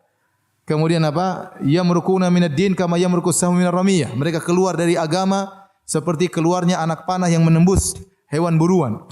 Tidak tercantol di tubuh anak panah tadi, tidak tercantol di tubuh hewan tapi langsung tembus keluar. Dan Rasulullah SAW sebutkan akan ada orang-orang khawarij di akhir zaman para sahabat. Itu di zaman Ali bin Abi Thalib. ya. Dan Rasulullah SAW sebutkan di antara orang-orang Khawarij cirinya ada dzasudyah, yaitu ada seorang lelaki yang tangannya buntung dan di ujungnya ada semacam tai lalat yang besar namun ada uraian rambut. Bentuknya seperti sudia, seperti puting wanita ya. Jadi seperti sudia itu dalam bahasa Arab artinya puting ya. Tapi seperti tai lalat yang besar. Waktu Ali bin Abi Thalib memerangi orang Khawarij, setelah selesai peperangan tersebut, Ali bin Abi Thalib menyuruh para anak buahnya, iltamisu dzasudyah. Carilah kalian orang yang memiliki ciri seperti itu. Maka para sahabat cari di antara orang-orang yang terbunuh, enggak dapat. Ya ruku jabinuhu, maka Ali pun berkeringat, bercun keringat. Ya, khawatir salah ini, padahal Nabi sudah sebutkan. Tapi Ali yakin bahwa yang dia perangi adalah orang Khawarij. Maka Ali berkata, "Inni ma kadzabtu wa la kudzibt." Sungguhnya aku tidak berdusta dan saya juga tidak mungkin didustai. Karena yang menyampaikan bahwasanya ada orang ciri seperti itu adalah Rasulullah sallallahu alaihi wasallam. Rasul kata Ali, "Cari lagi." Akhirnya cari ternyata ditemukan orang seperti itu tertumpuk-tumpuk mayat yang lain. Tadi tidak ketahuan karena tertumpuk mayat yang lain. Setelah dibuka-buka ternyata ada orang seperti itu, tangannya buntung, di ujungnya ada semacam tai lalat besar, kemudian ada untaian rambut-rambut. Maka Ali bin Abi Thalib radhiyallahu anhu kharra sajidan, kemudian sujud syukur kepada Allah Subhanahu wa taala. Ternyata dia sudah benar memerangi orang-orang Khawarij tersebut. Demikian juga disebutkan Hasan al-Basri waktu mendengar kabar tentang terbunuhnya Hajjaj bin Yusuf Ats-Tsaqafi, dia pun sujud syukur karena Hajjaj bin Yusuf Ats-Tsaqafi orang yang kejam, membunuh para ulama, ya, memerangi para ulama, menyiksa. Waktu dia meninggal, langsung Hasan al-Basri sujud syukur kepada Allah Subhanahu wa taala. Baik hadirin dan hadirat yang dirahmati Allah Subhanahu wa taala, sekarang kita akan bahas ya, apa sih perkara-perkara yang bisa membantu kita untuk bersyukur kepada Allah Subhanahu wa taala. Perkara-perkara yang bisa membantu kita untuk bisa bersyukur kepada Allah Subhanahu wa taala. Di antaranya yang pertama, sebagaimana dalam hadis yang masyhur, yaitu dalam masalah dunia suruh lihat ke bawah, jangan lihat ke atas. Rasulullah SAW bersabda dalam hadis Abu Hurairah radhiyallahu anhu, ya, riwayat Tirmidzi, kata Nabi SAW, "Unzuru ila man huwa asfala minkum, wa la tanzuru ila man huwa fawqakum, fa innahu ajdaru alla tasdaru ni'matallahi alaikum." Kata Nabi SAW, lihatlah dalam masalah dunia, lihatlah ke bawah orang yang lebih rendah dari kalian. Dan jangan lihat ke atas. Nabi larang, jangan lihat ke atas. Nabi larang. Ini bukan anjuran, larang. Kata Nabi, "Wala tanzuru." Jangan lihat ke atas. Fa innahu ajdaru alla tasdaru ni'matallahi alaikum. Kalau kalian lihat ke bawah, kalian tidak akan pernah meremehkan nikmat Allah Subhanahu wa taala. Maka seorang dalam masalah dunia hendaknya lihat ke bawah, jangan lihat ke atas. Kalau lihat ke atas, dia tidak akan pernah bahagia. Dia tidak akan pernah qanaah, dia tidak akan pernah bersyukur karena lihat ke atas terus, tidak pernah puas dengan nikmat Allah. Maka suruh lihat ke bawah. Bagaimanapun kondisi kita, ikhwan dan akhwat, bapak dan ibu yang dirahmati Allah Subhanahu wa taala, bagaimanapun sulitnya kondisi kita, pasti ada orang lebih sulit daripada kita. Pasti ada orang lebih sulit daripada kita. Kalau Anda punya mobil butut, bersyukurlah kepada Allah Subhanahu wa taala. Masih banyak orang tidak punya mobil. Anda tidak punya mobil, hanya punya motor, bersyukurlah kepada Allah. Masih banyak orang tidak punya motor, masih naik sepeda. Anda punya sepeda, bersyukurlah kepada Allah. Masih banyak orang tidak punya sepeda, jalan kaki. Anda tidak punya sepeda, ya, hanya berjalan kaki, bersyukurlah kepada Allah. Masih banyak orang tidak bisa jalan. Ya. Oleh karenanya, bagaimanapun kondisi orang, kalau lihat ke bawah dia akan bersyukur kepada Allah Subhanahu wa taala. Tapi kalau lihat ke atas, masalah dunia tidak akan pernah berhenti. Manusia tidak ada titik klimaks dalam mencari harta, tidak ada titik klimaks dalam mencari kepuasan. Sudah punya rumah, ingin punya rumah banyak lagi. Sudah punya mobil, ingin punya mobil banyak lagi. Ini sifat manusia. Kata Nabi sallallahu alaihi wasallam, "Lau kana li ibni Adam wadiyani min dhahab, labtaghu thalithan. Wa ma yamla'u jawfa ila turab." Seandainya anak Adam memiliki 2 lembah emas, dia akan mencari lembah yang ketiga dan dia tidak akan berhenti kecuali setelah mulutnya dipenuhi dengan pasir. Udah mati baru selesai. Selama dia masih hidup dia tamak. Dan kita mendapati beberapa orang sudah tua. Harusnya orang ini istirahat beribadah kepada Allah. Sudah kaya, seandainya dia tua miskin ya mungkin kita tanggung jawab sebagai kepala rumah tangga. Ini udah tua, udah punya kekayaan, masih saja sibuk urusan dunia, tidak berhenti-berhenti. Menyedihkan. Kapan dia sisihkan waktu untuk beribadah kepada Allah Subhanahu wa taala? Tidak akan ada kepuasan, tamak terus. Kata Allah Subhanahu wa taala, "Alhaakumut takatsur." Kata Allah, "Alhaakumut takatsur hatta zurtumul maqabir." Kalian telah dibuat lalai oleh at-takatsur. Apa itu at-takatsur yang membuat manusia lalai? At-takatsur artinya berlomba-lomba untuk saling banyak-banyakan. Ini membuat kita lalai. Seorang sudah punya rumah, pingin punya rumah besar. Kalau memang dia pingin punya rumah lebih besar karena ada keperluan, anaknya tambah banyak, istrinya tambah banyak, ya nggak jadi masalah. Ini anaknya 2, istrinya cuma 1, terus mau rumah besar-besar, ngapain? Karena untuk membangun rumah ini benar-benar melalaikan. Antum kira bangun rumah enggak lalai? Melalaikan. Pertama cari tanah dulu, putar-putar sana sini, belum tentu dapat. Kemudian tawar-menawar tanah, kemudian macam timbun, kemudian bangun, ditongkrongi, ngurusi tukang dan macam-macamnya. Belum rubah-rubah ini, rubah anu, belum pilih ini, beli anu. Akan orang bangun rumah terkadang setahun 2 tahun. Kalau ternyata hanya sekedar untuk perbanyak-banyakan, tidak ada maslahat yang mengharuskan dia punya rumah besar, hanya habisin waktu. Ini benar, kapan baca Quran, kapan mau ikut pengajian, kapan mau macam-macam, susah. Jadi yang buat orang banyak lalai bukan masalah tidak cukup. Kalau orang tidak cukup kemudian karena miskin dia berusaha, kita bilang kita kasih uzur. Dia udah kerja ternyata gajinya tidak mencukupi untuk menafkahi anak istrinya. Dia kerja part time. Banyak orang seperti ini. Ini kita mungkin kasih uzur. Bagaimana lagi? Daripada dia ngemis, mending dia kerja lagi. Yang penting tidak meninggalkan sholat 5 waktu. Yang kita bicarakan bukan orang yang kekurangan, tapi sudah cukup, tapi enggak puas. Dan banyak yang model seperti ini. Udah punya mobil, udah cukup, pingin yang lebih. Ah, ini ganti dah, ini kepingin ini tahun sudah 5 tahun, ganti yang lebih baru lagi, ganti lebih baru lagi. Ngapain? Mobil sampai banyak, sampai 4, sampai 5 ya. Dipajang depan rumah, ya ngapain? Masya Allah, datang ke rumah dia ada mobil ini, mobil ini, mobil ini, mobil ini. Buat apa? Yang dia pakai cuma apa? 1. Enggak mungkin dia pakai langsung 4-4-nya kan. Ya akhi, ini semua dihisab nanti oleh Allah Subhanahu wa taala. Ini semua akan ditanya oleh Allah Subhanahu wa taala. Kalau Anda bisa jawab silakan, punya mobil 100 juga enggak jadi masalah. Ya Allah, saya punya mobil 100, kenapa? Karena saya jadikan taksi semua. Ya enggak apa-apa. Banyak orang kerja, banyak orang mesti tapi kalau buat mejeng, buat gaya ngapain? Jadi yang buat orang banyak binasa, terlalaikan bukan karena kekurangan tapi karena berlomba-lomba, tidak ada kepuasan. Kata Allah, hatta zurtumul maqabir, sampai kalian masuk kuburan baru selesai. Sudah tidak lagi lomba-lomba. Oleh karena dalam masalah dunia, jangan lihat ke atas. Kalau Anda lihat ke atas, Anda tidak akan pernah bahagia. Tidak pernah akan bahagia. Kapan Anda mencapai rasa qanaah, Anda akan bahagia. Oleh karenanya qanaah itu temannya syukur itu kebahagiaan temannya qanaah. Kapan Anda bersyukur, kapan Anda qanaah, Anda akan bersyukur. Kapan Anda bersyukur, Anda akan bahagia. Kapan Anda tidak qanaah, Anda tidak akan bersyukur. Kapan Anda tidak bersyukur, Anda tidak akan pernah bahagia. Saya sering sampaikan, bisa jadi seorang supir lebih bahagia daripada majikannya. Saya ketemu dengan seorang supir murah senyum, ya, ramah, tidak ada wajah sumpek, senang-senang saja. Oh ya Ustaz, ya Ustaz. Saya tanya, Pak, kok senyum-senyum terus? Ya kita akan bersyukur Ustaz. Kita terima apa adanya Ustaz. Kalau kita bersyukur enak hidup ini Ustaz. Ini nyeramahi Ustaz, kurang ajar kan. Majikannya belum tentu. Mungkin naik mobil lebih mewah, mungkin banyak pikiran macam-macam, belum tentu. Ya. Makanya kebahagiaan itu bukan hanya dimiliki orang kaya, yang penting Anda qanaah, Anda akan bersyukur. Kalau Anda bersyukur, Anda pasti bahagia. Anda pasti bahagia. Ya. Kata Imam Syafi'i rahimahullah, "Idza ma kunta dza qalbin qanu'in fa anta wa malikud dunya sawa'u." Kalau kau sudah memiliki hati yang qanaah, kau dan raja sebenarnya sama saja. Kapan seorang bersyukur? Coba kalau Anda punya istri suka bersyukur, senyum-senyum terus sama Anda. Tapi kalau enggak bersyukur, Mas ini enggak ada ini, marah terus. Akhirnya dia tidak bahagia, Anda juga tidak bahagia. Karena Anda terpengaruh dalam kehidupannya. Oleh karenanya para hadirin, hadirkan sifat qanaah, lihat ke bawah.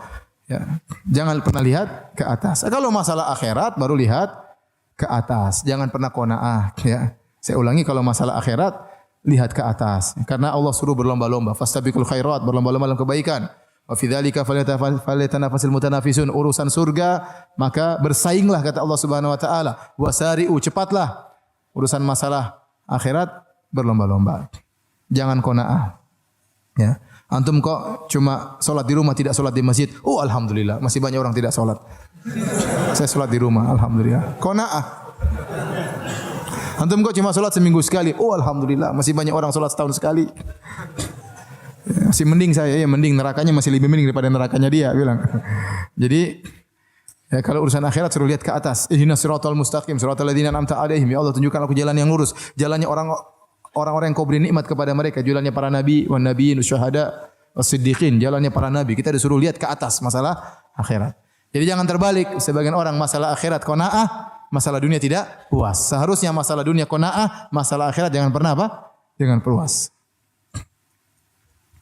Tapi ini di antara cara untuk bersyukur. Ya ikhwan, ya. Kalau Anda qanaah, Anda bahagia, benar. Sebenarnya kalau Anda pikir ya, apa bedanya Anda sama orang kaya? Anda lihat orang rumahnya gede, rumahnya mungkin harganya 50 miliar, ya. Kita udah masuk rumah-rumah seperti itu ya. Mungkin harganya mungkin puluhan miliar, ya. Bedanya Anda sama dia apa bedanya? Dia makan, Anda juga apa? Makan. Dia tidur, Anda juga tidur kan? Ya. Iya. Dia naik mobil, Anda juga naik mobil. Entah dia punya mobil sendiri, entah Anda naik Grab atau naik bayar, tapi sama-sama naik mobil. Anda mencret, apakah dia enggak pernah mencret? Apa orang kaya enggak pernah mencret? Ya, orang kaya juga mencret, juga sakit perut sama seperti ente. Bedanya apa ya? Bedanya rumahnya besar, rumahnya kita kecil. Rumahnya dia kita kontrakan ya. Memang ada bedanya, tapi tidak terlalu jauh ya. Antum enggak terima ya? Maksud saya, sudahlah nikmati yang ada. Ya. Dia makan, kita juga makan, apa? Ya, kita ngaji, dia belum tentu ngaji, banyak urusan dia. Pegawainya banyak sekali, dia belum tentu ngaji. Ya. Dia belum tentu baca Quran, belum tentu. Ya, ya bolehlah kita cari perbaikan kehidupan, boleh. Tapi ya, jangan apa namanya. Makanya sebagian ulama mengatakan, kalau seorang memandang orang kaya dengan pandangan yang adil, yang munsif, dia pasti memuji Allah Subhanahu Wa Taala. Ya ikhwan, orang kaya itu punya kelaziman konsekuensi juga yang banyak. Banyak yang dia pikirkan. Dia pikirkan perusahaan dia. Dia pikirkan saingan perusahaan. Dia mengikuti perkembangan berita tentang ekonomi. Kalau sudah waktu gajian kepada anak buah, dia pusing. Ente tidak pusing, ente terima gaji dari dia. Yang pusing juga dia, gimana apa namanya anak buah saya, pegawai saya harus digaji. Macam-macam dia pikirkan. Belum dia pikirkan uangnya simpan di mana. Pikirkan lagi ternyata teman bisnisnya bisa jadi berkhianat. Banyak yang dia pikirkan. Ente habis pulang pengajian tidur selesai. Tidak terlalu banyak dipikirkan. Maksud saya kalau ente lihat dari sisi ini, ente dapat bahagia, dapat kebahagiaan. Ya, betapa banyak orang kaya tidak bisa tidur. Sebelum tidur mikir pusing banyak. Ente tidur, istri sudah tidur selesai. Bangun-bangun sudah pagi, alhamdulillah. Kerja lagi, ya, alhamdulillah. Ya. Betapa banyak orang yang hidupnya santai tapi tidak bisa tidur. Ente yang kerja keras mungkin macul, mungkin apa capek tidur meskipun di atas sawah. Nikmat atau tidak? Dia belum tentu bisa tidur. Oleh karenanya jika seorang memandang dengan pandangan yang adil, ya, saya tidak suruh antum menjadi orang miskin ya, enggak ya. Maksud saya, terimalah, bersyukurlah dengan apa yang Allah berikan, yakinlah apa yang Allah takdirkan itu yang terbaik bagi antum. Baik. Kemudian di antaranya menghitung-hitung nikmat Allah Subhanahu wa taala. Ya, kita ingat-ingat nikmat Allah. Wa in ta'uddu ni'matallahi la tuhsuha. Kalau kalian menghitung nikmat Allah, kalian tidak akan mampu. Tapi kita hitung-hitung yang semampu kita. Anda renungkan sekarang. Contoh kita ini. Kita ini diciptakan oleh Allah Subhanahu wa taala. Alhamdulillah kita diciptakan jadi manusia, bersyukur. Coba kalau anda jadi monyet, jadi kambing ya. Ya. Jadi monyet, tadi ada topeng monyet kan kasihan. Ya, kata sebagian teman, kita bersyukur bisa makan dari hasil makanan kita sendiri. Ada orang dari hasil monyet dia makan. Artinya kan enggak enak jadi hewan, ya. Coba antum diciptakan jadi kecoa kan enggak enak kan? Jadi manusia alhamdulillah nikmat. Sudah jadi manusia alhamdulillah ternyata anda orang Islam. Nikmat. Betapa banyak orang dilahirkan bukan orang Islam. Anda diberi hidayah oleh Allah Subhanahu wa taala. Betapa banyak orang lebih cerdas daripada Anda tidak dapat hidayah. Karena masalah hidayah bukan tidak berbanding lurus dengan masalah kecerdasan. Betapa banyak orang cerdas, orang Jepang lebih hebat dari kita, IQ-nya lebih tinggi, tapi nyembah matahari. Dalam masalah akidah otaknya enggak ada. Iya, dia pintar dalam masalah robot, dalam masalah ini, dalam masalah teknologi, masalah akidah enggak punya hidayah, nyembah matahari. Banyak orang-orang di India cerdas, ya, canggih dalam masalah IT dan macam-macamnya, nyembah sapi. Sapi dimuliakan. Sementara kita di sini kita dipotong sapi tersebut, di sana dimuliakan. Ya. Kemana otaknya? Kita bilang hidayah dari Allah Subhanahu wa taala. Karena hidayah bukan masalah kecerdasan. Banyak orang mungkin detailnya bagus, detailnya ini, tapi jadi pengikut nabi palsu. Antum kira pengikut misalnya yang ngaku sebagai nabi palsu itu orang-orang bodoh? Tidak, mereka orang cerdas. Mungkin orang-orang kaya, mungkin direktur-direktur, tapi goblok dalam masalah agama. Allah tidak beri hidayah. Ya. Gimana seorang kemudian menyembah batu, menyembah patung, ya. Saya ingat selalu cerita teman saya, ada seorang polisi di Madinah ya.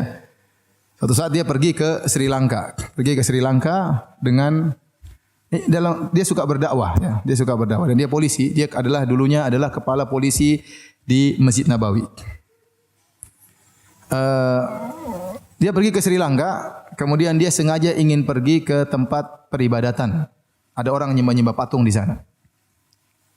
Kemudian dia pergi bawa penerjemah karena dia enggak bisa bahasa Sri Lanka. Dia pakai baju Arab, pakai jubah, pakai sorban, pakai sepatu, pakai sendal, masuklah ke kuil tersebut. Begitu dia masuk disuruh lepas sendal. Dia lepas. Ini juga lepas. Kata dia, ini juga baju lepas. Enggak, silakan. Biasa dia pangkatnya tinggi, suka perintah orang ya.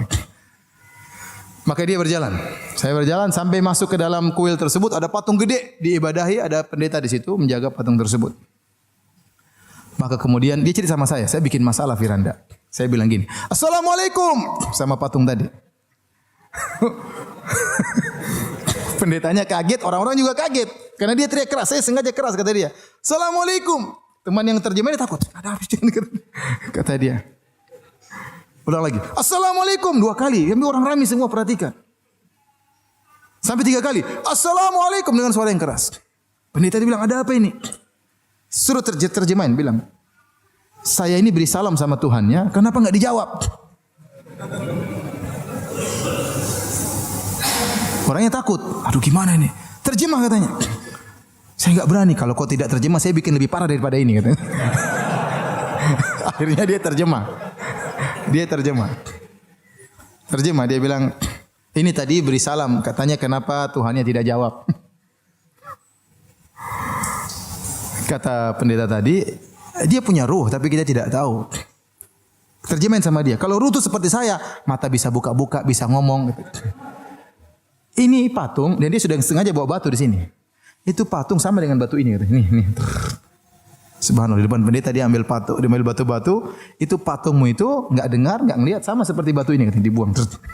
Waduh. Terjemah kata.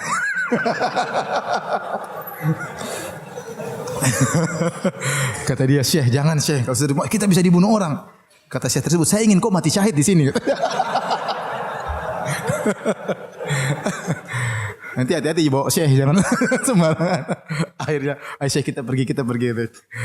Kata Syekh, waktu kita pergi, saya lihat pendeta tadi lihat ke atas terus, lihat ke patung kayaknya kena syubhat itu pendeta. Oleh karena ikhwan, masalah hidayah benar itu nikmat. Ente lahir dalam kondisi Islam itu nikmat hidayah. Banyak orang tidak ada hidayah. Mensucikan ikan, mensucikan hewan ya macam-macam ya. Kalau sudah masalah akidah itu murni hidayah dari Allah Subhanahu wa taala.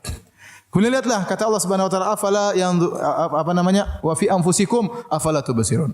Lihatlah kepada diri kalian, tidakkah kalian lihat bagaimana diri kalian? Allah ciptakan tubuh kita dengan luar biasa hebatnya ya. Dan dalam tubuh kita ini berbagai macam sistem peredaran tubuh, sistem pernapasan, sistem ginjal dan macam-macam. Ini luar biasa. Ini semua dari Allah Subhanahu wa taala. Allah ciptakan jantung Anda pun baik di bawah tulang-tulang ya. Allah jadikan wajah Anda tampan ya. Untuk bayangkan kalau Anda lahir kemudian hidung Anda lubangnya di atas kan susah kasihan. Kalau hujan setengah mati ya. Kalau Anda lahir kemudian jantung di luar kan juga susah kasihan. Kalau ada orang jengkel sama Anda tinggal dicopot di depan kan susah. Ini nikmat kita diberikan tubuh yang sehat ya. Belum lagi tentang kenikmatan Allah berikan matahari, hujan ya. Allah menyebutkan matahari bagaimana beredar pada porosnya, seandainya dia mundur sedikit saja kita akan kedinginan, bisa mati kedinginan. Kalau matahari maju sedikit saja dari porosnya kita akan kepanasan. Allah jaga peredarannya. Hujan, Allah kirimkan hujan. Ibnu Qayyim menyebut dalam kitabnya Miftah dari Sa'adah. Hujan Allah kirimkan dengan rintik-rintik. Dari atas sampai bawah satu tetes saja. Mengenai satu tujuan yang tidak pernah meleset. Seandainya di atas titik-titik tadi bergabung jadi 10 meter kali 10 meter bahaya kan? Kemudian jatuh di langit, bahaya, nanti bisa mati kena hujan. Tapi satu titik, kita lihat kalau di mobil kan kelihatan, kelihatan. Satu titik kena satu posisi. Nikmat yang ngatur gitu siapa? Allah Subhanahu wa taala. Ya. Lau nasya'u ya La ja'alnahu ujajan. Kata Allah, kalau kami berkehendak, kami jadikan hujan tersebut hujan yang asin. Afala tashkurun? Kenapa kalian tidak bersyukur? Allah jadikan air hujan air yang tawar. Coba kalau turun air asin, apa manfaatnya? Manfaat bagi kita tidak ada, manfaat bagi tumbuhan juga tidak ada. Jadi ini di antara hal yang buat kita bersyukur kepada Allah Subhanahu wa taala, kita mengingat nikmat-nikmat yang Allah berikan kepada kita. Kemudian di antara hal yang bantu kita untuk bisa bersyukur kepada Allah, kita harus yakin bahwasanya setiap kenikmatan yang kita dapatkan akan dimintai pertanggungjawaban oleh Allah. Tsumma latus'alunna yauma idzin 'anil na'im. Kemudian kalian akan benar-benar ditanya oleh Allah tentang nikmat yang kalian rasakan. Semua nikmat akan dimintai pertanggungjawaban. Ya. Inna sam'a wal basara wal fuada kullu ulaika kana anhu mas'ula. Sungguhnya pendengaran, penglihatan dan hati akan ditanya oleh Allah Subhanahu wa taala. Penglihatan ini nikmat. Pendengaran itu apa? Nikmat. Maka akan ditanya nikmat pendengaran, nikmat penglihatan ini akan ditanya. Apalagi nikmat yang di luar daripada itu. Dalam tubuh kita yang nikmat ini akan ditanya. Kesehatan akan ditanya, umur kita akan ditanya, harta akan ditanya. Nah, kalau kita tahu setiap nikmat yang kita miliki akan diminta pertanggungjawaban, kita akan lebih mudah bersyukur. Kalau kita punya harta banyak, kita akan keluarkan zakat, kita akan sedekahkan. Kita tahu ini akan ditanya oleh Allah Subhanahu wa taala. Kalau kita punya mobil banyak, ada orang pinjam dengan mudah, silakan, karena mengurangi pertanyaan. Kalau mobil enggak pernah dipakai, pertanyaan panjang, kenapa diparkir terus? Kan repot jawabannya. Buat apa diparkir terus kalau dibeli enggak dipakai? Tapi kalau pinjamin orang, enggak apa-apa. Ada manfaatnya. Ya. Ada orang telepon saya, Ustaz, teman baik, ya, juga rajin bersedekah. Ustaz, saya punya mobil baru, Ustaz. Mobil Lexus kalau enggak salah. Ustaz mau pakai silakan Ustaz. Untuk ngurang-ngurangi pertanyaan. Saya enggak mau pakai. Ngapain naik Lexus? Kalau nabrak saya yang ditanya nanti. Saya juga artinya ya dia boleh saja kalau duit banyak boleh saja punya mobil yang bagus, dia nyaman ya. Tapi dia juga berpikir bahwasanya saya akan ditanya oleh Allah. Apakah mobil ini perlu dipakai? Haruskah mahal sekian ini? Seorang kalau bisa jawab pertanyaan silakan. Beli apa saja silakan, yang penting bisa jawab pertanyaan. Kalau enggak bisa jawab pertanyaan jangan coba-coba. Anda gonta-ganti HP enggak jadi masalah. Saya termasuk orang yang suka update HP. Tapi saya siap menjawab pertanyaan dari Allah Subhanahu wa taala ya. Karena ada keperluan dengan HP tersebut ya. Anda yang sering update mobil silakan, kalau sering ganti mobil kalau bisa jawab pertanyaan silakan. Kalau enggak bisa jangan coba-coba. Pingin punya tas, ibu-ibu ingin punya tas 20, silakan. Yang penting bisa jawab pertanyaan nanti kalau Allah tanya. Kenapa tasnya 20? Kalau bisa jawab silakan. Kalau enggak bisa jangan coba-coba. Jangan coba-coba. Saya pernah ditanya oleh seorang ibu-ibu pengajian. Ya. Ustaz, saya seorang wanita yang sudah bersedekah, saya sudah begini. Ustaz, saya sudah bayar zakat. Ya, bolehkah saya beli tas harganya 600 juta? Saya bilang buat apa 600 juta tas? Ya buat apa? Tas 600 juta buat apa? Kalau Allah tanya gimana jawabnya? Itu tas hebat kah? Bisa simpan mobil, bisa simpan rumah. 600 juta ngapain? Buat tas kecil begini buat apa? Buat apa? Ya. Khawatir tas seperti itu buat orang sombong karena yang ditampilkan mereknya. 600 juta apa fungsinya? Bedanya 600 juta dengan tas harga 3 juta. Apa bedanya? Enggak ada bedanya. Kenapa harus 600 juta? Kalau bisa jawab pertanyaan Allah, silakan. Karena setiap nikmat yang kita rasakan ditanya oleh Allah Subhanahu wa taala. Intinya kalau bisa jawab silakan, enggak ada yang larang. Maka seorang tatkala ingin beli sesuatu, ya tanya, ini bisa jawab enggak pertanyaan kalau ditanya oleh Allah? Kalau bisa silakan. Silakan. Kalau enggak bisa jangan coba-coba. Hanya memberikan, hanya menambah apa? Bumerang yang akan menyerang Anda pada hari kiamat kelak. Ya. Oleh karena para hadirin, ini di antara hal yang buat kita mudah bersyukur, kita mudah menjadi qanaah. Lihat orang rumahnya besar, kita alhamdulillah. Kalau saya punya rumah sebesar itu gimana ditanya oleh Allah nanti? Sementara tetangga-tetangga masih banyak yang kelaparan, tetangga-tetangga masih banyak yang miskin. Kemarin saya merasa sedih sekali kemarin. Bukan sedih karena saya jarang biasa mengalami seperti itu ya. Saya alhamdulillah kalau misi pengajian dijemput kebanyakannya seringnya pakai mobil ya. Pakai mobil dengan berbagai macam modelnya. Saya ustaz tapi naik mobil macam apa saja pernah ya. Mobil butut, mobil mewah, mobil super mewah juga alhamdulillah. Sudah alhamdulillah ya. Satu saat saya ingin mengisi di Bekasi waktu itu. Beberapa minggu yang lalu. Waktu weekend. Sangat padat waktu itu. Sampai akhirnya tidak terburu padahal saya keluar dari rumah pada asar. Tidak terburu karena long weekend, akhirnya saya bilang sama panitia, sudah saya naik ojek aja. Naik ojek. Karena nggak mungkin, ini sudah lihat di Google masih jauh, nggak terkejar. Akhirnya ada panitia yang turun dari mobil, ngentopin Gojek di tengah jalan. Jadi saya naik Gojek. Naik Gojek, masuk di tengah-tengah kepadatan. Baru pertama saya seperti itu. Asap-asap kendaraan. Subhanallah, saya bilang selama ini saya di atas nikmat. Saya tutup terus ini. Sekarang saya nggak kuat asap seperti itu. Kemudian masuk sampai di depan rel kereta api, nunggu kereta api lewat. Jing, jing, waduh kata saya. Benar-benar saya merasakan, subhanallah, kasihan orang-orang ini selama ini. Ya mungkin mereka biasa, saya tidak terbiasa, kaget merasakan seperti itu. Ya. Ibu-ibu, ada yang gonceng orang tua, ada yang anak-anak. Saya lihat sendiri itu, padat sekali waktu itu. Ya, saya sering lihat mereka, tapi saya tidak terpikirkan kalau seperti itu parahnya. Karena melihatnya dalam mobil, kasihan. Ini sekarang saya turun langsung, baru saya rasakan apa? Ya Allah, gitu. Ya meskipun saya naik mobil orang, bukan mobil sendiri, nikmatnya luar biasa. Jadi kalau kita lihat seperti ini dan kita lihat ke bawah, ya, kita juga tahu bahwasanya setiap nikmat akan ditanya oleh Allah Subhanahu wa taala, memudahkan kita untuk bersyukur. Ya. Antum bayangkan saya bisa bayangkan orang punya rumah 8. Itu gimana nanti di akhirat? Ya. Orang punya rumah 8, kemudian punya mobil 10. Gimana ditanya di akhirat? Ya kalau semuanya diperlukan enggak apa-apa, yang penting dia bisa jawab. Tapi kalau cuma dipajang aja, kapan dia sedekah buat masjid, kapan dia bangun pondok, ini harta semua akan ditanya. Pertanyaan bakalan apa? Bakalan panjang. Baik. Di antara hal yang bantu kita untuk bersyukur kepada Allah Subhanahu wa taala, berdoa kepada Allah agar kita menjadi hamba yang pandai bersyukur. Di antaranya adalah doa tatkala dubur salat, sebagaimana di akhir salat, sebagaimana kata Nabi sallallahu alaihi wasallam kepada Muadz, "Ya Muadz, inni uhibbuk." Ya Muadz, sungguhnya aku cinta kepadamu, kata Nabi sallallahu alaihi wasallam. Fala tada'anna fi kulli duburi salat an taqul. Jangan sekali-sekali kau tinggalkan setiap di akhir salat engkau berdoa, Allahumma a'inni ala dzikrika wa syukrika wa husni ibadatik.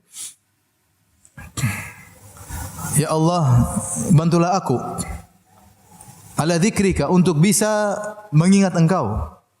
Perlu ilham dari Allah. Wa syukrik untuk bisa bersyukur kepadamu, wa husni ibadatik dan agar bisa beribadah dengan baik kepadamu. Bukan ibadah asal-asalan, bukan salat asal-asalan, pengin salat yang benar. Ngaji bukan ngaji asal-asalan, ngaji yang benar. Ya.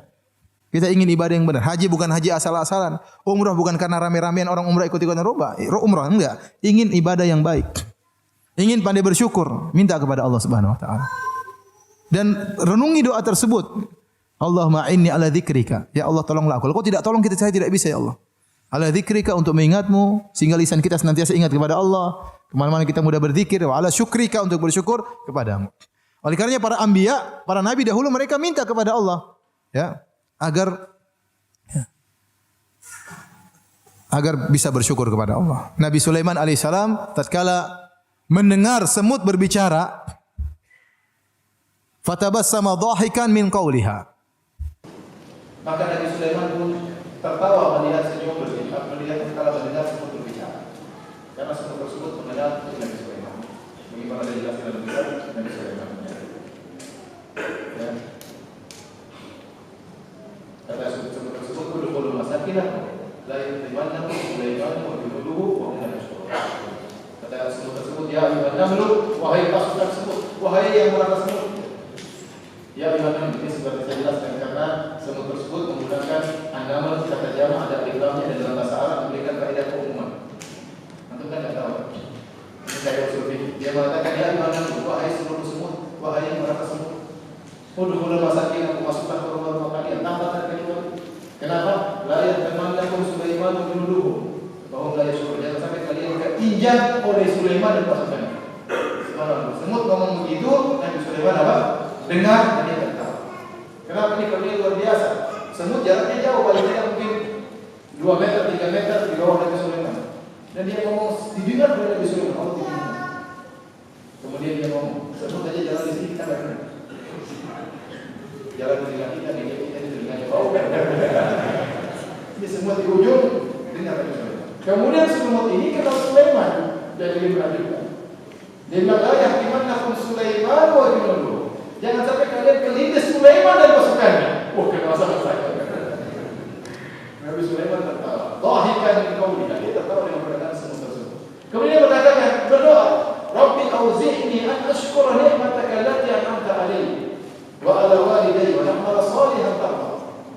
berdoa, ya Allah ilhamkan kepada aku agar aku bisa bersyukur kepadamu.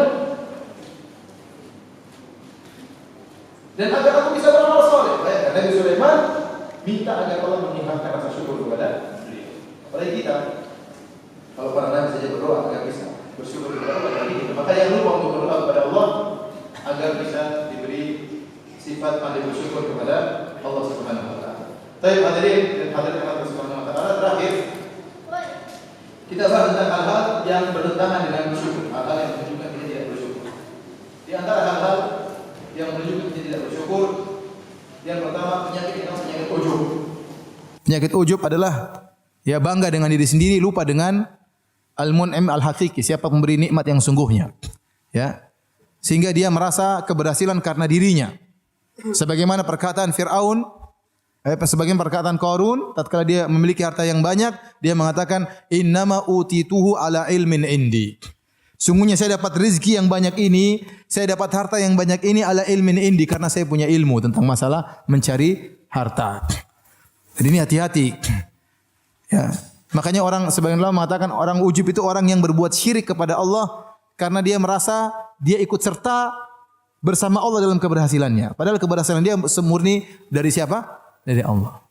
Ya, betapa banyak orang yang berusaha tidak berhasil. Terkadang terungkap dari sebagian orang, karena saya banyak pengalaman akhirnya saya berhasil.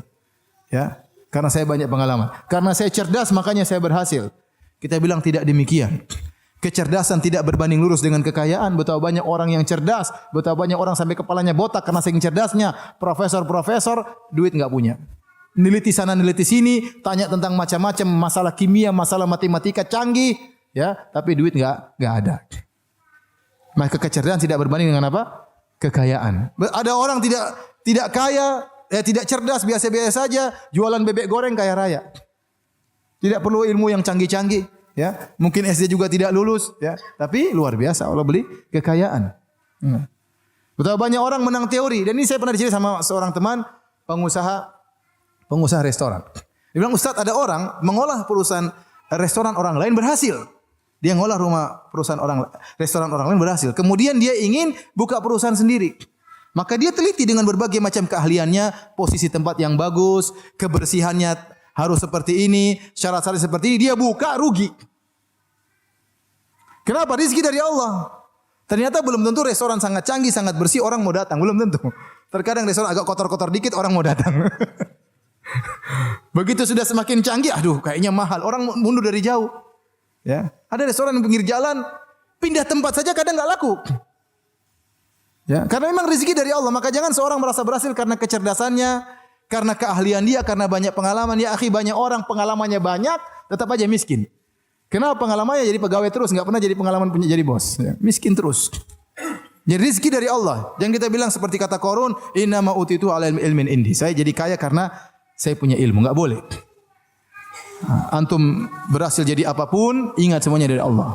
Ya, semuanya dari Allah Subhanahu wa taala. Makanya ujub itu disebutkan mengatakan syirik. Kenapa? Karena dia merasa ikut serta bersama Allah dalam keberhasilannya. Padahal keberhasilan tersebut murni dari Allah Subhanahu wa taala.